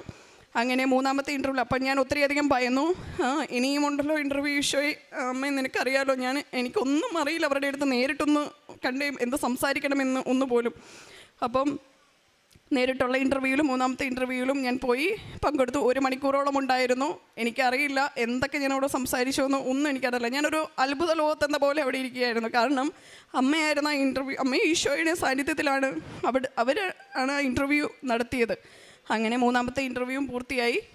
ഒടുവിൽ ഞാൻ അമ്മയോട് പറഞ്ഞു, എൻ്റെ കുഞ്ഞിൻ്റെ പിറന്നാളാണ് കഴിഞ്ഞ ഡിസംബർ 23 അവൾക്ക് 4 വയസ്സാകുന്ന പിറന്നാളിൽ നീ അതിന് മുന്നായിട്ട് എനിക്കൊരു സമ്മാനമായിട്ട് ഈ ജീവിതമാർഗ്ഗം നീ എനിക്ക് തുറന്നു തരണം അല്ലേ, അമ്മ ഈശോപ്പയോട് പറഞ്ഞ് എനിക്കത് മേടിച്ച് തരണം എന്ന് പറഞ്ഞു. അങ്ങനെ ഡിസംബർ 25 ഈശോയുടെ തിരുപ്പിറവിക്കും അവളുടെ പിറന്നാളിന് മുന്നായിട്ട് അമ്മ എനിക്ക് അവരിൽ നിന്നൊരു കൺഫർമേഷൻ തന്നു. അങ്ങനെ ജനുവരി മാസം 5-ാം തീയതി 2026 ജനുവരി 5-ാം തീയതി ഞാൻ അവിടെ ജോയിൻ ചെയ്യുകയും ഇന്ന് എനിക്കൊരു പരിചിതവും ഇല്ലാത്തൊരു പുതിയൊരു മേഖലയിലാണ് അമ്മ എന്നെ എത്തിച്ചത്. ഒരു ഷിപ്പിംഗ് കമ്പനിയുടെ സോഫ്റ്റ്വെയർ സപ്പോർട്ട് എന്ന രീതിയിൽ. അപ്പോൾ എൻ്റെ ചിന്തകൾക്കപ്പുറമായ രീതിയിലാണ് ഈശോയും അമ്മയും അവിടെ ഇടപെട്ടത്. അങ്ങനെ ഇന്ന് ട്രെയിനിങ്ങിനായി ഞാൻ അവരുടെ പോയി കുറേയേറെ പഠിക്കാനൊക്കെ ഉണ്ട്. പക്ഷേ ഇനി മുന്നോട്ടുള്ള ഓരോ നിമിഷവും അമ്മയും ഈശോയും തന്നെ തുണയ്ക്കുമെന്നും എന്നും ഈ ഉടമ്പടി ജീവിതത്തിൽ മുന്നിട്ട് പോകുവാനും ഞങ്ങൾക്ക് ഒന്നിച്ച് ഒരു കുടുംബജീവിതത്തിനുള്ള മാർഗം അമ്മ ഈശോയും തന്നെ ഒരുക്കി തരുമെന്നും ഓരോ നിമിഷവും ഉറച്ചു വിശ്വസിക്കുന്നു. അമ്മ ഈശോയും നൽകി അനുഗ്രഹിച്ച അനുഗ്രഹങ്ങൾക്കും കൃപകൾക്കും അത്രമേൽ കോടാനുകോടി നന്ദി പറയുന്നു. ആദ്യമായി ഞാൻ പറഞ്ഞു എൻ്റെ രോഗസൗഖ്യത്തെക്കുറിച്ച് ഞാൻ ഒന്നും കൂടെ വ്യക്തമായി പറയുകയാണ്. എനിക്ക് പുറത്ത് പോയപ്പോൾ തണുപ്പ് വരുന്ന ആ സാഹചര്യത്തിൽ എൻ്റെ നട്ടിലിന് ബലം പോകുന്ന ഒരവസ്ഥയായിരുന്നു. നടുവിൽ വളഞ്ഞു പോകുന്നൊരവസ്ഥ. അങ്ങനെയാണ് എനിക്ക് ഒന്ന് കുനിയാനോ അധികം ഭാരമെടുക്കുവാനോ കൂടുതലായി നടക്കുവാനോ ഹൈറ്റുള്ള ഒരു സ്റ്റെപ്പ് കയറുവാനോ ഒന്നും സാധിക്കില്ലായിരുന്നു. അപ്പോഴാണ് ഞാൻ അമ്മ മാതാവിൻ്റെ അടുക്കൽ വന്ന് ഉടമ്പടി പുതുക്കി എനിക്കെൻ്റെ കുഞ്ഞിൻ്റെ കാര്യങ്ങൾ സ്വന്തമായി നിർവഹിക്കുവാൻ പാകത്തിന് നീ എന്നെ യോഗ്യയാക്കണം, ശക്തിപ്പെടുത്തണമെന്ന് കണ്ണീരോടെ പ്രാർത്ഥിച്ച് ഇന്ന് ഓരോ നിമിഷവും ഞാൻ എഴുന്നേറ്റ് നടക്കുന്നത് ഈശോയുടെ അമ്മ മാതാവിൻ്റെയും അത്ഭുത കൃപയാൽ മാത്രമാണ്. ഈ സമയങ്ങളിലൊക്കെയും ഞാൻ പ്രേക്ഷിത പ്രവർത്തനമായി ഓരോ തവണയും ഉടമ്പടി പുതുക്കുമ്പോഴും ലഭിക്കുന്ന കൃപാസന പത്രം ഞാൻ റോഡുകളിൽ പരിചിതമില്ലാത്തവർക്ക് നൽകുകയും കടകളിലൊക്കെ കയറി ഇറങ്ങി കൊടുക്കുകയും അവരോട് പരിശുദ്ധ അമ്മയും ഈശോയും എൻ്റെ ജീവിതത്തിൽ എങ്ങനെ ഇടപെട്ട് ഒരുക്കി തന്ന അനുഗ്രഹങ്ങൾ രോഗസൗഖ്യത്തിനെ കുറിച്ചൊക്കെയും അവരോട് പറഞ്ഞു കൊടുത്ത് അവരെ അമ്മയിലോട്ട് ഈശോയിലോട്ട് അടുപ്പിക്കാനൊക്കെ എന്നെ കൊണ്ടാവുന്ന വിധം ഞാൻ ശ്രമിക്കുന്നുണ്ട്. കാരുണ്യപ്രവൃത്തിയായി എനിക്ക് സ്വന്തമായ ഒരു ജോലി മാർഗം ഇല്ലാഞ്ഞിടത്തോളം ഹസ്ബൻഡ് എനിക്ക് തരുന്ന ആവശ്യങ്ങൾക്കായി തരുന്ന പൈസ വെച്ച് ഞാൻ എവിടെയെങ്കിലുമൊക്കെ ഇറങ്ങുമ്പോഴോ മറ്റു മക്കൾക്ക് സഹായം ആവശ്യമുള്ളവർക്ക് എന്നാലാവുന്ന വിധത്തിൽ കൊച്ചു സഹായങ്ങളൊക്കെ ഞാൻ ചെയ്തിരുന്നു. അപ്പോൾ ഞാൻ അമ്മയോട് ഈശോയോടും പറയുമായിരുന്നു, ഈശോയെ എനിക്ക് സ്വന്തമായി എന്തെങ്കിലും അധ്വാനിച്ചില്ലെങ്കിൽ എൻ്റെ കരങ്ങൾ കൊണ്ട് തന്നെ മറ്റുള്ളവർക്ക് എന്തെങ്കിലുമൊക്കെ ചെയ്തു കൊടുക്കുവാനുള്ള കൃപ. ഒത്തിരി വേദനയോടെ ഞാൻ എന്നും അമ്മയോട് ഈശോയോട് യാചിച്ചിരുന്നു. ഇന്ന് അതിന് ഫലമായിട്ട് അമ്മ ഈശോയും തുറന്നു തന്നൊരു കൊച്ചു ജീവിതമാർഗം എനിക്ക് അമ്മ ഈശോ ഒരുക്കി തന്ന ജോലി മാർഗം എന്ന് ഉറച്ച് വിശ്വസിക്കുന്നു. അമ്മ ഈശോ നൽകിയ ഈ അനുഗ്രഹങ്ങൾക്ക് കോടാനുകോടി നന്ദി. എന്നും നിത്യതയിൽ ജീവിച്ച് ഉടമ്പടി ജീവിതത്തിൽ മുന്നോട്ട് പോകുവാൻ അമ്മ ഈശോയും സഹായിക്കണമെന്ന് എന്നും അനുഗ്രഹം യാചിക്കുന്നു. ആത്മീയ ജീവിതത്തിൽ പരിശുദ്ധ കുർബാനയിൽ ഞാൻ തീക്ഷ്ണമായി സ്നേഹിക്കുവാൻ തുടങ്ങി. സാധിക്കുന്നിടത്തോളം ഒരു ദിവസം പങ്കുകൊണ്ടില്ലെങ്കിൽ അതൊരു വല്ലാത്തൊരു മനസ്സിന് തന്നെ ഒരു വേദനയാണ്. അപ്പോൾ സാധിക്കുന്നിടത്തോളം എല്ലാ ദിവസങ്ങളിലും പരിശുദ്ധ കുർബാനയിൽ പങ്കുകൊണ്ടിരുന്നു. ജപമാല ഞാൻ അതിന് മുന്നായി ഉടമ്പടി ജീവിതത്തിനൊക്കെ മുന്നായി ജപമാല അത്ര അതിൻ്റെ ഒന്നും ആഴമായിട്ടുള്ള ഒരു തീക്ഷ്ണത അന്നൊന്നും തിരിച്ചറിവില്ലായിരുന്നു. പക്ഷേ ഇന്ന് സാധിക്കുന്നിടത്തോളം ബസ്സിലൊക്കെ യാത്ര ചെയ്യുമ്പോഴോ സമയം കിട്ടുമ്പോഴോ ഒക്കെ സാധിക്കുന്നിടത്തോളം ജപമാല ചൊല്ലി പ്രാർത്ഥിക്കാൻ ശ്രമിക്കുന്നു. നിയോഗം പറഞ്ഞ് പ്രാർത്ഥിച്ച് സമർപ്പിക്കാറുണ്ട്. അതിൻ്റെ ഒക്കെ ഫലമായാണ് ഇന്ന് അമ്മയും ഈശോയും ഈ അനുഗ്രഹങ്ങളൊക്കെ നൽകിയത്. 2 ആഴ്ച കൂടുമ്പോൾ പരിശുദ്ധമായി കുമ്പസാരം നടത്തുവാനും ഈ ഉടമ്പടി ജീവിതത്തിൽ ഉള്ള ഓരോ നിബന്ധനകളും സാധിക്കുന്നിടത്തോളം പാലിച്ചു കൊണ്ടുപോകുവാൻ എന്നും ശ്രമിച്ചിരുന്നു. ഈ തന്ന അനുഗ്രഹങ്ങൾക്കും അത്രമേൽ അത്ഭുതകരമായി അമ്മ ഈശോയും ജീവിതത്തിൽ ഇടപെട്ട ഓരോ സാഹചര്യങ്ങൾക്കും കോടാനുകോടി നന്ദിയും മഹത്വവും രേഖപ്പെടുത്തുന്നു. വലിയവനായ കർത്താവിനും മാതാവിനും 1000 നന്ദി. എൻ്റെ പേര് ലിയ കൊച്ചുമ്മൻ. ഞാൻ കൊല്ലം ജില്ലയിലെ ചെങ്കുളം എന്ന സ്ഥലത്തു നിന്ന് വരുന്നു. ഇതെൻ്റെ ഹസ്ബൻഡ് ബിജോയ് രാജ്, ഇതെൻ്റെ മോൻ അസ്രിയേൽ ജോസഫ് ബിജോയ്. എൻ്റെ പപ്പ. ഞങ്ങൾ കുവൈറ്റിലാണ് വർക്ക് ചെയ്യുന്നത്. 22/2/2023 ഞാൻ ആദ്യമായിട്ട് ഉടമ്പടി എടുക്കുന്നത്. ഉടമ്പടി എടുക്കാനുള്ള കാരണം എൻ്റെ പപ്പ തന്നെയാണ്. 2023 ഫെബ്രുവരിയിൽ 2-ാം തീയതി പപ്പയ്ക്ക് പെട്ടെന്ന് സുഖമില്ലാണ്ടായി. പെട്ടെന്ന് തലയിറങ്ങി, മൂക്കിൽ നിന്നൊക്കെ ബ്ലഡ് വന്നു. ഞങ്ങൾ ശരിക്കും പേടിച്ചു. ഹോസ്പിറ്റലിൽ പെട്ടെന്ന് കൊണ്ടുപോയി. കുറേ ദിവസങ്ങൾ കഴിഞ്ഞപ്പോഴത്തേക്ക് പാൻസൈറ്റോപീനിയാണോ എന്നൊരു ഡൗട്ട് വന്നു. അതിൻ്റെ ഇടയ്ക്ക് ക്യാൻസറാണെന്ന് പറഞ്ഞു. കാരണം ബോൺമാർ ഒട്ടും അനങ്ങുന്നില്ലായിരുന്നു. ഒരു സെൽസ് പോലും പ്രൊഡ്യൂസ് ചെയ്യുന്നില്ല. നമ്മൾ 5-6 ബാഗ് പ്ലേറ്റ്ലെറ്റ് ഇട്ടാലും പിറ്റേ ദിവസം അത് വീണ്ടും 5000 തന്നെ എത്തും. ആ ഒരു സമയത്ത് എപ്പോഴും ഞാൻ ആ സമയത്ത് കുവൈറ്റിലായിരുന്നു. കുറച്ച് 3-4 ദിവസം കഴിഞ്ഞിട്ടാണ് ഞാൻ വന്നു കഴിഞ്ഞിട്ട് ഞാൻ എപ്പോഴും എടുത്ത് പ്രാർത്ഥിക്കുമ്പോഴൊക്കെ എപ്പോഴും കാണുന്ന കൃപാസന മാതാവിൻ്റെ ഓരോരോ പോർഷൻസ് ഓരോരുത്തരിടുന്നതായിട്ട് കാണാറുണ്ട്, വീഡിയോസ്. അതെടുത്ത് വെച്ച് ഞാൻ പ്രാർത്ഥിക്കും. പപ്പേനെ കാണാൻ രാവിലെ മാത്രമേ അനുവാദമുള്ളൂ. ഐസൊലേഷൻ ICUലായിരുന്നു. ആ ഒരു സമയത്ത് ഞാൻ പപ്പയ്ക്ക് എപ്പോഴും ചെന്നിട്ട് പറയും, യഹോവയുടെ ജീവൻ്റെ ബലം, ഞാൻ ആരെ പേടിക്കും, അതുകൊണ്ട് അത് തന്നെ പറഞ്ഞുകൊണ്ടിരിക്കണം എന്ന് പറയും. എന്നെ കാണുമ്പോൾ മാത്രം പപ്പ എപ്പോഴും കരയും. പപ്പയ്ക്ക് ഭയങ്കര പേടിയായിരുന്നു. അപ്പോൾ ഡോക്ടേഴ്സ് പറഞ്ഞു ക്യാൻസറാണെന്നൊന്ന് ഡൗട്ടുണ്ട്, കാരണം ബോൺമാരോ സെൽസോ ഒന്നും പ്രൊഡ്യൂസ് ചെയ്യുന്നില്ല എന്ന് പറഞ്ഞു. ആ സമയത്ത് എനിക്ക് ഒത്തിരി നീളമുള്ള മുടിയായിരുന്നു.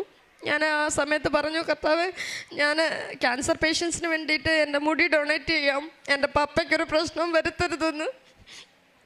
21/2/2023 പപ്പ ഡിസ്ചാർജായി. 22/2/2023 ഞാൻ വന്ന് ഉടമ്പടി എടുക്കുന്നത്. പിറ്റേ ദിവസം തന്നെ ഞങ്ങൾ വന്ന് ഉടമ്പടി എടുത്തു. ആ സമയത്തൊക്കെ മാതാവിൻ്റെ ഒത്തിരി അത്ഭുതങ്ങൾ അതിൻ്റെ ഇടയ്ക്ക് നടന്നു. കാരണം ഹോസ്പിറ്റലിലായിരിക്കുന്ന സമയത്ത് ഒരു ചേച്ചി കൊണ്ടുവന്ന് കൃപാസനം പത്രം തന്നു.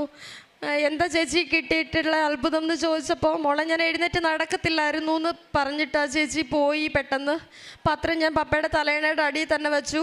മെഡിക്കൽ കോളേജിലോട്ട് റെഫർ ചെയ്യുന്ന സമയത്ത് പപ്പയ്ക്ക് പിറ്റേന്ന് മുതൽ തന്നെ സെൽസ് എല്ലാം കൂടാൻ തുടങ്ങി. നമ്മളെ സ്പെഷ്യലായിട്ട് വേറെ ഒന്നും ചെയ്തിട്ടുണ്ടായിരുന്നില്ല. ആ സമയത്ത് ഹസ്ബൻഡും പപ്പയും ഭയങ്കര കൂട്ടുകാരെ പോലെയാണ്. ആൾ പറഞ്ഞു, ഞാൻ പപ്പേനെ കണ്ടില്ലല്ലോ, ഞാനും വരുന്നുണ്ട് എന്ന് പറഞ്ഞു. അപ്പോൾ ആളുടെ കമ്പനിയിൽ പറഞ്ഞു ടെർമിനേറ്റ് ആവും, കാരണം ഈ ഒരു സമയത്ത് ജോലി കളഞ്ഞിട്ട് പോകാൻ പറ്റത്തില്ല, 30 ദിവസത്തെ നോട്ടീസ് തരികയാണെന്ന് പറഞ്ഞു. പക്ഷെ ആളത് കേട്ടില്ല. എനിക്ക് ടെർമിനേഷൻ ആയാലും പ്രശ്നമില്ല, ഞാൻ പോയി പപ്പേനെ കാണുവാന്ന് പറഞ്ഞു. അങ്ങനെ അച്ഛൻ ഹസ്ബൻഡ് നാട്ടിൽ വന്നു, പപ്പേനെ കണ്ടു. ആളുടെ ജോലി പോയി. 30 ദിവസത്തെ നോട്ടീസാണ് കൊടുത്തേ.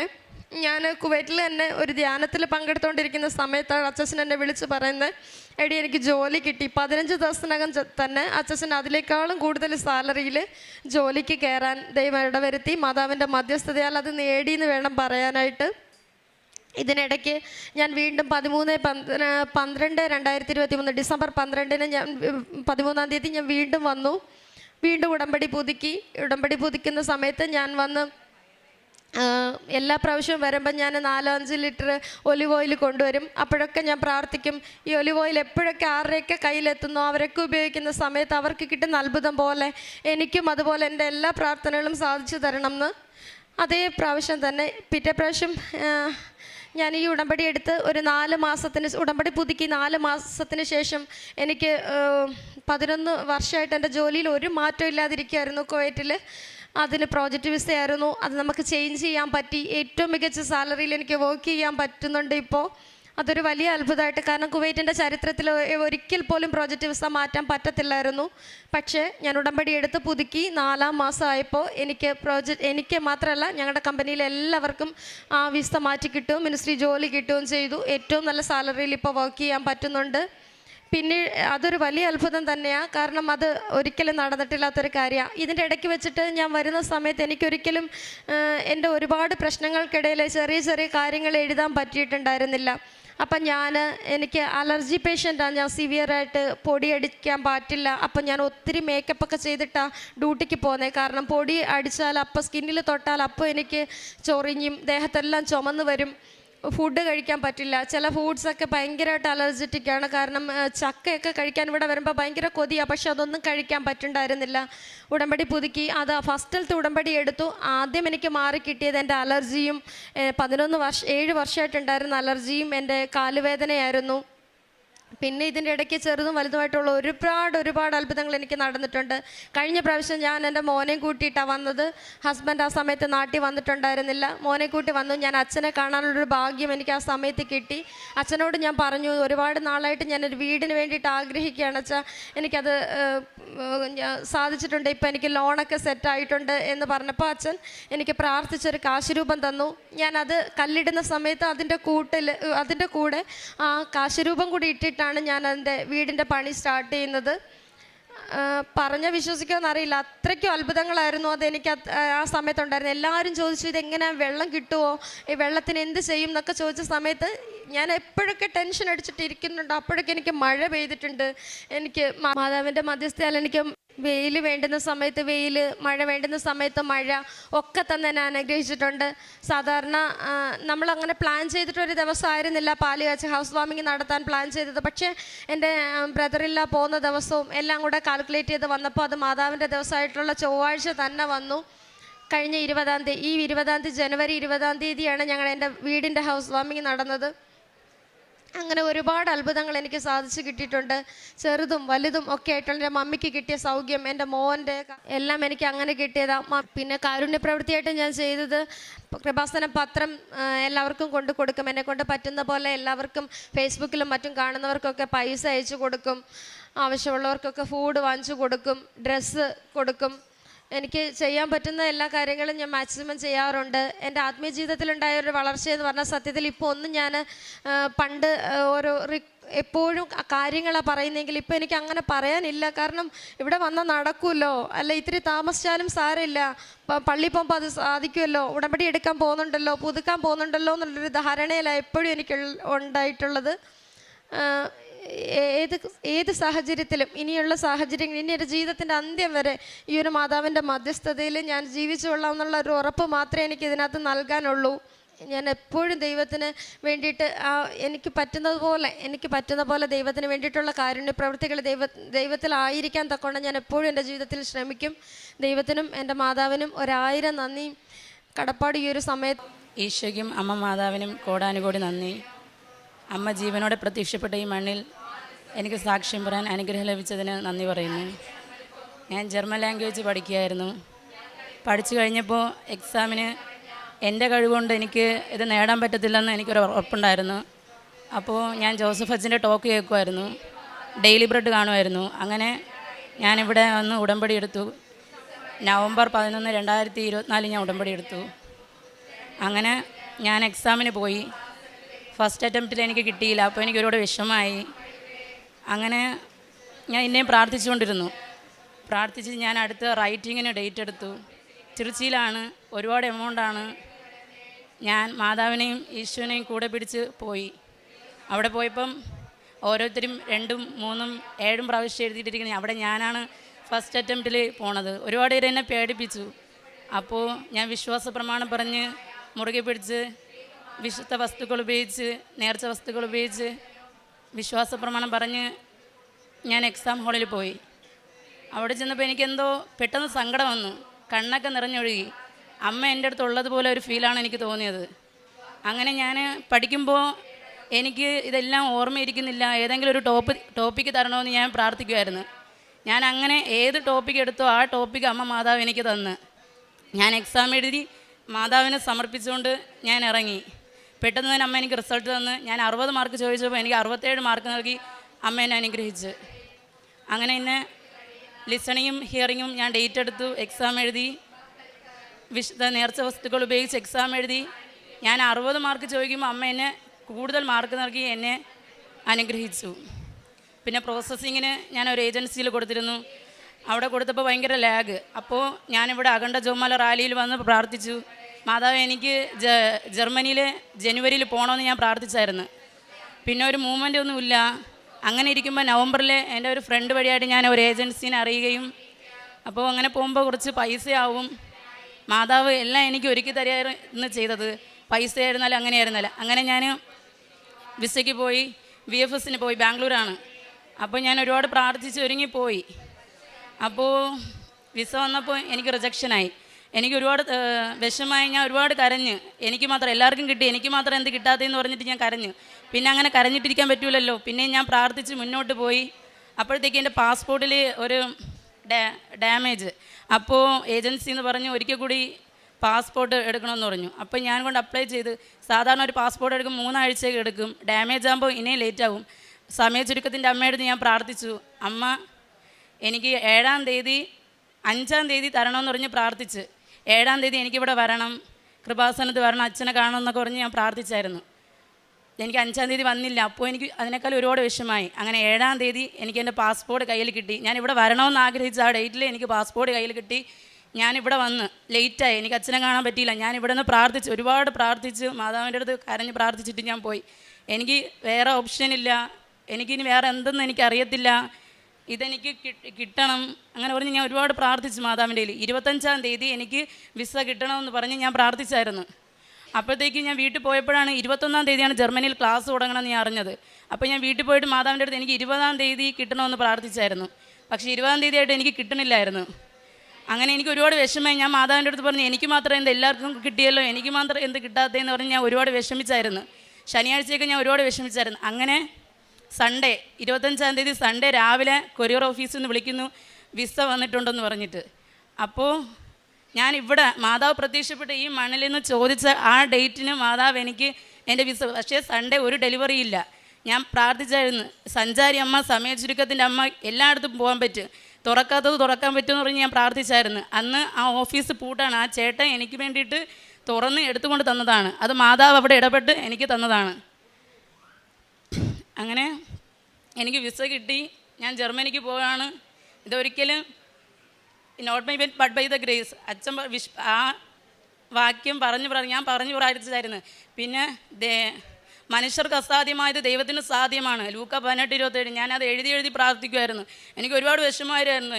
ഇത്രയും പൈസ കൊടുത്തിട്ട് അതിന് പലിശ കൊടുക്കാൻ പോലും പറ്റത്തില്ലായിരുന്നു. ഒരുപാട് സങ്കടമായിരുന്നു വീട്ടിൽ നിന്നൊക്കെ.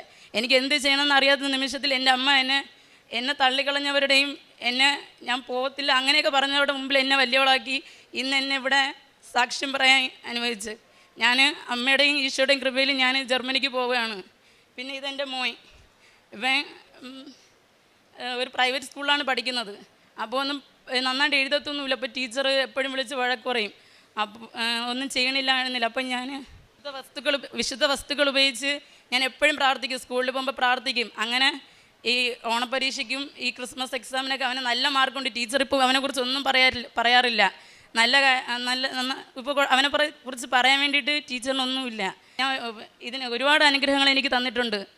എല്ലാം പറയാൻ ഇവിടെ സമയമില്ല, അതുകൊണ്ട് ഞാൻ പറയുന്നത് ഒരുപാട് അനുഗ്രഹം എനിക്ക് കിട്ടിയിട്ടുണ്ട്. പിന്നെ കാരുണ്യ പ്രവൃത്തികളായിട്ട് ഞാൻ ചെയ്യുന്നത് വീടിനടുത്തൊരു ശാന്തി ഭവനുണ്ട്. ഞാൻ ഓടിപ്പോവും. ഈ 2 ആഴ്ച ഞാൻ വിസയ്ക്ക് വേണ്ടി വെയിറ്റ് ചെയ്തിരുന്ന സമയം എനിക്ക് അമ്മയായിട്ട് തന്നെയാണ്. അവിടെ താൽക്കാലിക വേക്കൻസിയിൽ അവിടെ ഒരു ചേച്ചി ഇല്ലാത്തത് കൊണ്ട് എന്നെ വിഷമം വരാതിരിക്കാൻ എൻ്റെ അമ്മയായിട്ട് കൊണ്ട് തന്നെയാണ്. ഞാൻ 2 ആഴ്ച ഞാൻ അവിടെ പോയി വർക്ക് ചെയ്തായിരുന്നു.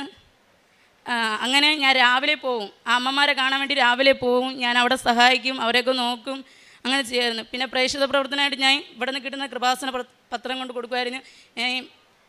എൻ്റെ വീട് തിരുവനന്തപുരമാണ്. ഞാൻ എന്നാലും കുറച്ചപ്പുറത്ത് ഞാൻ വണ്ടി ഓടിക്കുന്നതുകൊണ്ട് തമിഴ്നാട് അപ്പുറത്ത് വണ്ടി ഓടിച്ച് അങ്ങോട്ട് കൊടുക്കും. പിന്നെ ഞാൻ പ്രത്യക്ഷീകരണ മധ്യസ്ഥ പ്രാർത്ഥന എഴുതി ഫോട്ടോസ്റ്റാറ്റ് എടുത്ത് ഞാൻ എന്നാൽ കഴിയുന്ന എല്ലായിടത്തും കൊണ്ട് കൊടുക്കും. തമിഴ്നാടും കൊണ്ട് കൊടുക്കും, എല്ലായിടത്തും കൊണ്ട് കൊടുക്കും. ഇപ്പോൾ എനിക്ക് ഒരുപാട് പ്രാർത്ഥിക്കാം. ഞാൻ ഈ വിസ വരുന്നതിന് ഉപവസിച്ച് പ്രാർത്ഥിക്കുമായിരുന്നു. അമ്മ പറയുന്നു ഒന്നും കുടിക്കാതെയും കഴിക്കാതെ എങ്ങനെ ഇരിക്കാൻ പറ്റണമെന്നൊക്കെ ചോദിക്കുന്നു. പക്ഷേ ഞാൻ ആ ഈശോയിൽ അമ്മയിൽ അർപ്പിച്ചുകൊണ്ട് ഞാൻ ശക്തമായിട്ട് കരഞ്ഞ് പ്രാർത്ഥിച്ച് എനിക്ക് എൻ്റെ അമ്മ ഇത് നേടി തന്നതാണ്. എൻ്റെ അമ്മ അടിച്ച വിസയാണ് ഇത് എൻ്റെ കയ്യിലിരിക്കുന്നത്. അമ്മയ്ക്ക് ഈശോയ്ക്കും കോടാനുകോടി നന്ദി പറഞ്ഞു. ഹല്ലേലൂയ. എൻ്റെ പേര് അമൽ ജോസഫ്. ഞാൻ വന്നിരിക്കുന്നത് UK നിന്നാണ്. നമുക്ക് ഇവിടെ പ്രത്യക്ഷീകരണ സാക്ഷിയായിട്ട് എന്നെ ഇവിടെ നിർത്തിയതിന് മാതാവിനും ഈശോയ്ക്കും ഞാൻ പ്രത്യേകം നന്ദി പറയുന്നു. എനിക്ക് ജീവിതത്തിൽ വളരെയധികം അത്ഭുതങ്ങൾ പ്രവർത്തിച്ചിട്ടുണ്ട്.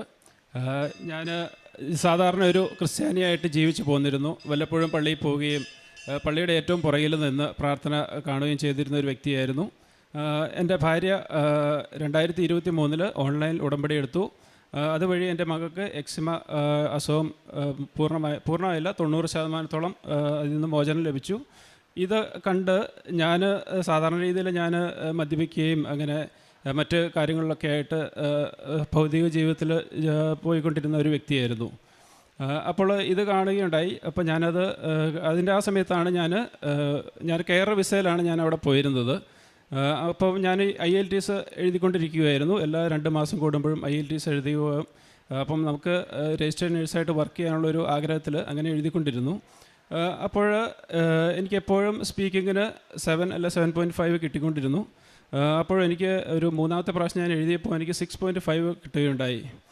അപ്പോൾ ഞാൻ ഓർത്തു ഇതെന്താണ് എപ്പോഴും എനിക്ക് കിട്ടിക്കൊണ്ടിരുന്ന ഒരു സ്കോർ കുറഞ്ഞു പോയത്. അപ്പോൾ എൻ്റെ ഭാര്യ ചോദിക്കുകയുണ്ടായി നിങ്ങൾ എത്ര നാളായി കുമ്പസാരിച്ചിട്ട് എന്ന്. അപ്പം ഞാൻ 2014 കല്യാണം കഴിച്ച സമയത്താണ് ഞാൻ കുമ്പസാരിച്ചത്. 2024 ഇങ്ങനൊരു ചോദ്യം ഉണ്ടായത്. 10 വർഷത്തോളം ഞാൻ കുമ്പസാരിച്ചിട്ടില്ലായിരുന്നു. അപ്പം ഞാൻ ആ സമയത്ത് ഒരു പരീക്ഷ IELTS എഴുതി വെയിറ്റ് ചെയ്തിരിക്കുകയായിരുന്നു. അപ്പോൾ ഞാനിങ്ങനെ മനസ്സിലൊരു തീരുമാനം എടുത്തു. ഞാൻ അടുത്ത ഞായറാഴ്ച കുമ്പസാരിക്കാം, ഞാൻ ഒരുങ്ങി ഞാൻ കുമ്പസാരിച്ചോളാം എന്നൊരു തീരുമാനം എടുത്തു. എന്നെ ഈ പരീക്ഷയിലെങ്കിലും പാസ്സാക്കി തരണേ എന്ന് ഞാൻ പ്രാർത്ഥിച്ചു. ഞാനൊരു സാധാരണ മലയാളം മീഡിയത്തിൽ ഗവൺമെൻറ് സ്കൂളിൽ പഠിച്ചിട്ട് ഞാൻ പഠിച്ചതാണ്. ബേസിക്, അതായത് നമുക്ക് 17-18 മാർക്കൊക്കെ ഉണ്ടായിരുന്നുള്ളൂ പഠിച്ചിരുന്ന സമയത്ത്. അപ്പോഴെനിക്ക് ദൈവകൃപയാൽ ഔട്ട് ഓഫ് 9 8.5 സ്പീക്കിങ്ങിന് എനിക്ക് കിട്ടി. അപ്പം നമ്മുടെ കഴിവുകൊണ്ടല്ലാതെ കിട്ടിയെന്ന് എനിക്ക് പൂർണ്ണ ബോധ്യമുണ്ടായി. പിന്നീട് ഞാൻ ഉടമ്പടിയിലേക്ക് പോകണം, നമുക്ക് മാനസികമായിട്ട് ഒത്തിരി തയ്യാറെടുപ്പുകളുണ്ട്. ഉടമ്പടി ജീവിക്കുക എന്നുള്ളത് നമുക്ക് ഒത്തിരി കാര്യങ്ങൾ, നമുക്ക് നല്ലൊരു ക്രിസ്ത്യാനിയായിട്ട് ജീവിക്കണം. അപ്പോൾ അങ്ങനെ ഒരു തീരുമാനം എടുക്കാൻ വേണ്ടി എനിക്ക് 2 മാസത്തോളം സമയമെടുത്തു. അതിനുശേഷം ഞാൻ ഓൺലൈൻ ഉടമ്പടി എടുക്കുകയുണ്ടായി. 2024 സെപ്റ്റംബറിൽ ഓൺലൈൻ ഉടമ്പടി എടുത്തു. പിന്നീട് എൻ്റെ ആഗ്രഹങ്ങൾ എന്ന് പറയുന്നത്, ഒന്നാമത് രജിസ്റ്റേർഡ് നേഴ്സ് ആവണം, പിൻ നമ്പർ കിട്ടണം. അതിനകത്ത് ലാംഗ്വേജ് മാത്രമല്ല, നമുക്കവിടെ ഓസ്കി CBT അങ്ങനെ പരീക്ഷകളുണ്ട്, കടമ്പകൾ ഒത്തിരിയുണ്ട്. പിന്നെ അടുത്തൊരു നിയോഗം വെച്ചത് സ്വന്തമായിട്ടൊരു ഭവനം UK വേണം എന്നുള്ളതായിരുന്നു. നമുക്ക് അതിനുള്ള സാമ്പത്തികമൊന്നും ഇല്ലായിരുന്നു. എൻ്റെ ഭാര്യ വന്നിട്ട് 1 വർഷത്തോളം ഡെലിവറി കാര്യങ്ങളൊക്കെ ആയിട്ടിരുന്നു. ബാക്കി ഞാൻ തന്നെ ജോലി ചെയ്യുന്നു. അപ്പോൾ സേവിങ്സ് ഒന്നും കാര്യമായിട്ടില്ലായിരുന്നു. പിന്നീട് അങ്ങനെ ഈ പറഞ്ഞ ആഗ്രഹങ്ങൾ, അതായത് ആ സമയത്ത് തന്നെയായിരുന്നു എൻ്റെ വിസയുടെ റിന്യൂവൽ വരുന്നത്. 2024 ഡിസംബറിൽ വിസ റിന്യൂവൽ വരുന്നുണ്ടായിരുന്നു. അപ്പം ജോലി സ്ഥലത്ത്, ഞാൻ പോയ സ്ഥലത്ത് അവർ 5,000 പൗണ്ട് ചോദിച്ചു. നമുക്ക് വിസ റിന്യൂ ചെയ്യുന്നതിന് അത്രയും ഒരു വലിയ തുകയാണ്. നമ്മൾ ജീവിതം മുന്നോട്ട് പോകുന്നതിന് നമുക്ക് ഒത്തിരി ചിലവുകൾ അവിടെയുണ്ട്. അപ്പം ഈ ഒരു തുക നമുക്ക് ബാധ്യതയായി മാറുമെന്നൊരു തോന്നലുണ്ടാവുകയും അപ്പം നമ്മൾ ഇൻ്റർവ്യൂകൾ അറ്റൻഡ് ചെയ്തു. അപ്പോൾ നിയോഗത്തിൽ ഇത് വെച്ചിരുന്നു, വിസ ഒരു സ്ഥലത്ത് കിട്ടുക, ജോലി കിട്ടുക, ഇതും വെച്ചിരുന്നതാണ്. അപ്പം ഞാൻ സെപ്റ്റംബറിൽ ഉടമ്പടി എടുത്തു. ഒക്ടോബറിൽ എനിക്കൊരു ഇൻ്റർവ്യൂ പാസ്സാവുകയും അതിൽ അവർ വിസ എനിക്ക് ഫ്രീ ആയിട്ട് തരികയും ചെയ്തു. അപ്പം ആദ്യത്തെ എൻ്റെ ഒരു നിയോഗം അത് സാധിച്ചു കിട്ടി. പിന്നീട് ഒക്ടോബറിൽ തന്നെ ഞങ്ങൾ വീടുകൾ കാണാൻ ശ്രമിച്ചിരുന്നു. അപ്പോൾ വീടുകൾ അവിടെ നമ്മൾ വ്യൂ ചെയ്ത് 3 മാസത്തോളം പ്രോസസ്സ് ചെയ്തിട്ടാണൊരു അതിൻ്റെ പ്രോസസ്സ് സക്സസ്ഫുൾ ആണെങ്കിലേ കിട്ടുകയുള്ളൂ. അപ്പോൾ അതിനകത്ത് നമുക്ക് പൈസ ഇല്ല. പക്ഷേ നമ്മുടെ സുഹൃത്തുക്കൾ, ദൈവകൃപയാൽ നമുക്ക് സുഹൃത്തുക്കൾ നമുക്ക് അത് അറേഞ്ച് ചെയ്ത് തരാമെന്നൊരു വാക്ക് തന്നു. അപ്പോൾ ഡിസംബർ 16 അവിടെ ഒരു ഹൗസ് ഞങ്ങൾക്ക് ലഭിച്ചു, കീ കിട്ടി. അപ്പം രണ്ടാമത്തെ ഒരു വലിയ നിയോഗമാണ്. നമ്മൾ കടമുണ്ടായിരുന്നു, 30,30,000 പൗണ്ടോളം കടമുണ്ടായിരുന്നു. പക്ഷേ സ്വന്തമായിട്ടൊരു ഭവനം അവിടെ കിട്ടി. പിന്നീട് ജനുവരി 2 തീയതി എനിക്ക് UK പിൻ നമ്പർ ലഭിച്ചു. അപ്പോൾ പിൻ നമ്പർ ലഭിക്കുക എന്ന് പറഞ്ഞാൽ അതിനകത്ത് IELTS കഴിഞ്ഞിട്ട് CBT, ഓസ്കി, അപ്പോൾ ഈ പരീക്ഷകളെല്ലാം ഞാൻ എഴുതുമ്പം എനിക്ക് അന്ന് ഓൺലൈൻ ഉടമ്പടി എടുത്തുകൊണ്ട് ഉപ്പ് മാത്രമേ എൻ്റെ കയ്യിലുണ്ടായിരുന്നുള്ളൂ. അപ്പം നമ്മൾ തമാശയായിട്ട് പല യുവജനങ്ങളും ചിന്തിക്കും, നമ്മൾ ഉപ്പ് കീബോർഡിലൊക്കെ ഇട്ട് കഴിഞ്ഞാൽ പരീക്ഷ പാസ്സാവുമെന്ന്. പക്ഷേ അത് ഞാൻ പാസ്സായി. ഞാൻ നഴ്സിങ്ങിൽ അത്ര എക്സ്പീരിയൻസിലുള്ള ആളല്ല, പക്ഷേ ആ ചോദ്യങ്ങളെല്ലാം എനിക്ക് തരണം ചെയ്യാൻ സാധിച്ചു. ഞാൻ തോൽക്കുമെന്ന് വിചാരിച്ച പരീക്ഷകൾ CBT പാസ്സായി, ഓസ്കി പാസ്സായി. ഓസ്കിക്ക് നമ്മൾ യൂണിഫോം ഇട്ട് പോകണം, അവിടെ നമ്മൾ ഡെമോൺസ്ട്രേറ്റ് ചെയ്യണം. അപ്പോൾ ഞാൻ പോക്കറ്റിൽ ഉപ്പ് ഇട്ടുകൊണ്ടാണ് പോയിരുന്നത്. അപ്പം അതും പാസ്സായി. അങ്ങനെ പിൻ നമ്പർ ജനുവരി 2 തീയതി എനിക്ക് പിൻ നമ്പർ ലഭിച്ചു. അപ്പം എൻ്റെ ആദ്യത്തെ 3 നിയോഗങ്ങളും സാധ്യമായി. ഞാൻ ഉടമ്പടിയിൽ നിലനിന്നു. ഞാൻ 90 ദിവസം കഴിഞ്ഞ് ഞാൻ ഉപേക്ഷിച്ചില്ല. നമ്മളെല്ലാവരും ചിന്തിക്കുമായിരിക്കും നമ്മുടെ കാര്യങ്ങളെല്ലാം സാധിച്ച് ഇട്ടിട്ട് പോയാൽ മതിയെന്ന്. അപ്പോൾ ജനുവരി ഇത് പിൻ നമ്പർ കിട്ടിയപ്പോൾ ഞാൻ പുതിയ സ്ഥലത്ത് ജോലി ചെയ്തുകൊണ്ടിരിക്കുകയായിരുന്നു. അപ്പോൾ അവിടെ ഞാൻ ജോലി പോകുന്നു. ആ സമയങ്ങളിൽ കുറച്ച് ദൈവവിശ്വാസം, അതായത് നമ്മൾ സന്ധ്യാപ്രാർത്ഥനയെല്ലാം ഡിലേ ആക്കി. നമ്മൾ വീട് കിട്ടിയപ്പം വീടിൻ്റെ മെയിൻ്റനൻസും കാര്യങ്ങളൊക്കെ ആയിട്ട് പോയി. അപ്പോൾ ആ ഡിലേ വന്നു കഴിഞ്ഞപ്പോൾ നമുക്ക് ചെറിയൊരു പ്രശ്നങ്ങൾ വന്നു. ജോലിയിൽ പ്രൊമോഷൻ അവർ എക്സ്റ്റെൻഡ് ചെയ്യുന്നില്ല എന്ന് പറഞ്ഞു. അപ്പം അതൊരു വലിയ ബാധ്യതയാവും. നമ്മൾ കടമെടുത്ത് വീടെടുത്തു. അങ്ങനെ എൻ്റെ പ്രൊമോഷൻ എക്സ്റ്റെൻഡ് ചെയ്ത് കിട്ടിയില്ല. അപ്പം ജോലി ഇല്ലാത്തൊരവസ്ഥയാണ് അവിടെ വരുന്നത്. അപ്പം UK ജീവിക്കുമ്പോൾ ജോലി ഇല്ലെങ്കിൽ നമുക്ക് മുന്നോട്ട് പോകാൻ ഭയങ്കര ബുദ്ധിമുട്ടാണ്. 60 ദിവസത്തിനുള്ളിൽ നമ്മൾ തിരിച്ച് കയറി പോരണം. അതാണ് നിയമപരമായിട്ടുള്ള അവിടുത്തെ നടപടി. ദൈവത്തിൻ്റെ ഒരു വലിയ ഇടപെടൽ. ഞങ്ങൾ പ്രാർത്ഥനയിൽ ഉറച്ചു നിന്നു. പള്ളിയിൽ എന്നും പോവും. ഇംഗ്ലീഷ് കുർബാനയാണ്, ഞങ്ങൾ പള്ളിയിൽ പോവും. ഞാൻ അവിടെ പള്ളി വൃത്തിയാക്കാനും വെള്ളിയാഴ്ചകളിൽ അവിടെ പള്ളി വൃത്തിയാക്കുകയും അങ്ങനെ കാര്യങ്ങളൊക്കെ ആയിട്ട് മുന്നോട്ട് പോയി. വിസയിലൊരു തടസ്സവും വന്നില്ല. എനിക്കൊരു പേപ്പറും അവിടുന്ന് അയച്ചു കിട്ടിയില്ല. ഇവിടുന്ന് ഞാൻ പല ഇൻ്റർവ്യൂകൾ അറ്റൻഡ് ചെയ്യുകയും പലയിടത്തും ആപ്ലിക്കേഷൻ ഇടുകയും ചെയ്തു.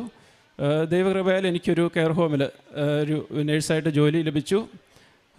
അതേസമയം തന്നെ ഞാൻ NHS അപ്ലൈ ചെയ്യുന്നുണ്ടായിരുന്നു.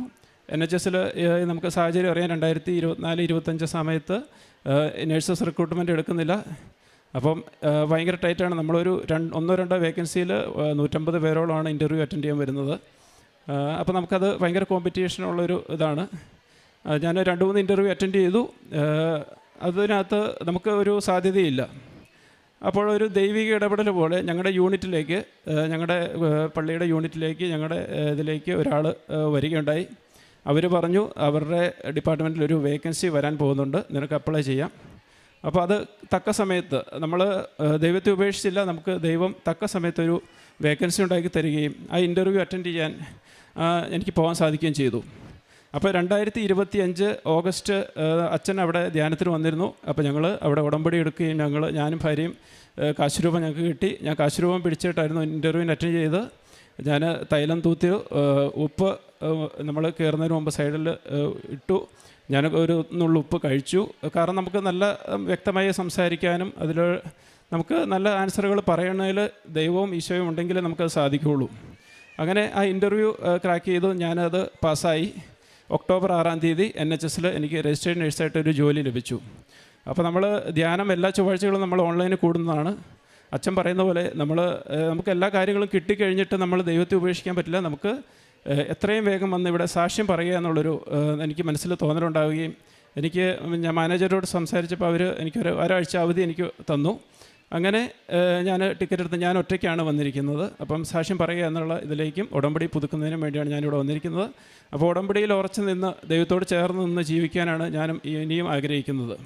ഇനി ഇതിനകത്ത് ഒരു അത്ഭുതമെന്ന് പറയട്ടെ. ഞാൻ കഴിഞ്ഞ 30-ാം തീയതി, അതായത് ജനുവരി 30-ാം തീയതിയാണ് ഞാൻ ഇങ്ങോട്ട് ടിക്കറ്റ് എടുത്തത്. എനിക്ക് ഉച്ച കഴിഞ്ഞ് ഫ്ലൈറ്റാണ്.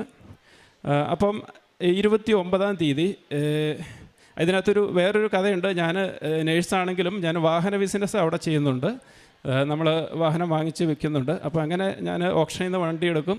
എനിക്ക് 6ഓളം വണ്ടികൾ അവിടെ കിടക്കുകയാണ്. അപ്പോൾ ഞാൻ ഇങ്ങോട്ട് വരുന്നതിന് മുമ്പ് എൻ്റെ കയ്യിൽ ആകെ 4000 മൈനസ് പൗണ്ടാണ് കിടക്കുന്നത്. അപ്പോൾ ഈ കടം തീർത്തിട്ട് ഇവിടെ വന്നിട്ടുള്ള ചിലവിനുള്ള പൈസ ഒന്നുമില്ല. അപ്പം 3 വണ്ടി എനിക്ക് വിൽക്കാൻ ഇട്ടിട്ടുണ്ട്. അപ്പം ഞാനിത് നമ്മൾ മെറിറ്റ് വെച്ച് ഞാൻ 2 ആഴ്ചയോളം ശ്രമിച്ചിട്ട് ആ വണ്ടികളൊന്നും പോയില്ലായിരുന്നു. അപ്പോൾ ഭാര്യ പറഞ്ഞു, മാതാവിനോട് പറഞ്ഞു, ഞാൻ പോകുന്നതിന് മുമ്പ് ഈ 3 വണ്ടി വിറ്റിരുന്നെങ്കിൽ ഞാൻ സാക്ഷ്യം പറയുമെന്ന് പറഞ്ഞു. അപ്പം വ്യാഴാഴ്ച എനിക്ക് നൈറ്റ് ഡ്യൂട്ടിയാണ്. വെള്ളിയാഴ്ച ഞാൻ രാവിലെ ഇങ്ങോട്ട് പോരുകയാണ്. അപ്പം വ്യാഴാഴ്ച ഉച്ച കഴിഞ്ഞ് ഈ 3 വാഹനവും വിറ്റു.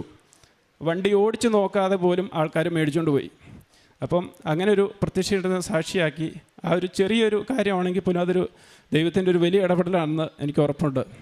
അപ്പം ഈശോയ്ക്കും മാതാവിനും 1000 നന്ദി പറയുന്നു. ഈ സാക്ഷ്യം ഞാൻ ഈ ആൾക്കാരിൽ സമർപ്പിക്കുന്നു. ഇനിയും ഉടമ്പടിയിൽ ഉറച്ചു നിൽക്കുന്നതായിരിക്കും. ഇനി ഞാൻ കാരുണ്യപ്രവൃത്തിയും പ്രേക്ഷിത പ്രവർത്തനം ചെയ്യുന്നത്. പ്രേക്ഷിത പ്രവർത്തനം നമുക്കവിടെ നമ്മൾ ചെയ്യുന്ന ജോലി സ്ഥലത്ത് രോഗികളോട് സന്തോഷത്തോടും അവരോട് നല്ല കരുണയോടും പെരുമാറാൻ ഞാൻ ശ്രമിക്കുന്നു. പിന്നെ ഞാൻ നാട്ടിലേക്ക് പൈസ അയച്ചു കൊടുക്കുന്നുണ്ട്. വൈഫിൻ്റെ അമ്മ വഴി അവർ ചാരിറ്റി പ്രവർത്തനങ്ങളിലേക്ക് പൈസ കൊടുക്കാറുണ്ട്. പിന്നെ ആർക്കെങ്കിലും പഠിക്കാനോ അങ്ങനെ എന്തെങ്കിലും അവസരമുണ്ട് അതിനുള്ള പൈസ ഞാൻ പ്രത്യേകമായിട്ട് അയച്ച് അവളുടെ വൈഫിൻ്റെ വീട്ടിലേക്ക് അയച്ചു കൊടുക്കാറുണ്ട്. അപ്പോൾ അവർ അത് കൊടുക്കുന്നതായിരിക്കും. പള്ളി മുഖേന അവരെ കണ്ടുപിടിച്ച് അവർക്ക് കൃത്യമായ സ്ഥലങ്ങളിൽ എത്തിക്കുന്നു. പിന്നെ ഞാൻ അവിടെ UK-യിലാണെങ്കിലും പള്ളി എല്ലാ വെള്ളിയാഴ്ചകളിലും വൃത്തിയാക്കുകയും അതുമായിട്ട് ബന്ധപ്പെട്ട് ചെയ്യുന്നു. പിന്നെ ഞാൻ അവിടുത്തെ ഞങ്ങളുടെ പള്ളിയുടെ യൂണിറ്റിൻ്റെ പ്രസിഡൻ്റായിട്ട് എനിക്ക് അവിടെ ഒരു സ്ഥാനം ഞാൻ ദൈവത്തോട് ചേർന്ന് നിൽക്കുന്നതുകൊണ്ട് ആ ഉത്തരവാദിത്വം എന്നെ ഏൽപ്പിച്ചിരിക്കുന്നു. പിന്നെ അങ്ങനെ നമ്മളെല്ലാവരും ദൈവത്തിലേക്ക് ചേർന്ന് നിന്നാൽ നമുക്ക് അനുഗ്രഹങ്ങൾ വാരിക്കോരി കിട്ടുമെന്ന് എനിക്ക് ഉറപ്പ് തരാൻ സാധിക്കും. കാരണം ദൈവമാണ് ഇതിനെല്ലാം നമുക്ക് മാധ്യസ്ഥം നിൽക്കുന്നത് ഈശോയും മാതാവുമാണ്. അപ്പോൾ അല്ല നമ്മുടെ കഴിവുകൊണ്ട് നമ്മൾ മുന്നോട്ട് പോയാൽ ഒന്നും നേടുകയില്ല. തോൽവികളുണ്ടായാലും അതൊരു നല്ലൊരു വലിയൊരു ലക്ഷ്യത്തിലേക്ക് ദൈവം നമ്മളെ നയിക്കുന്നതാണ്. ഉടമ്പടിയിൽ ഉറച്ചു നിൽക്കുക. ദൈവത്തിനും ഈശോയ്ക്കും മാതാവിനും നന്ദി.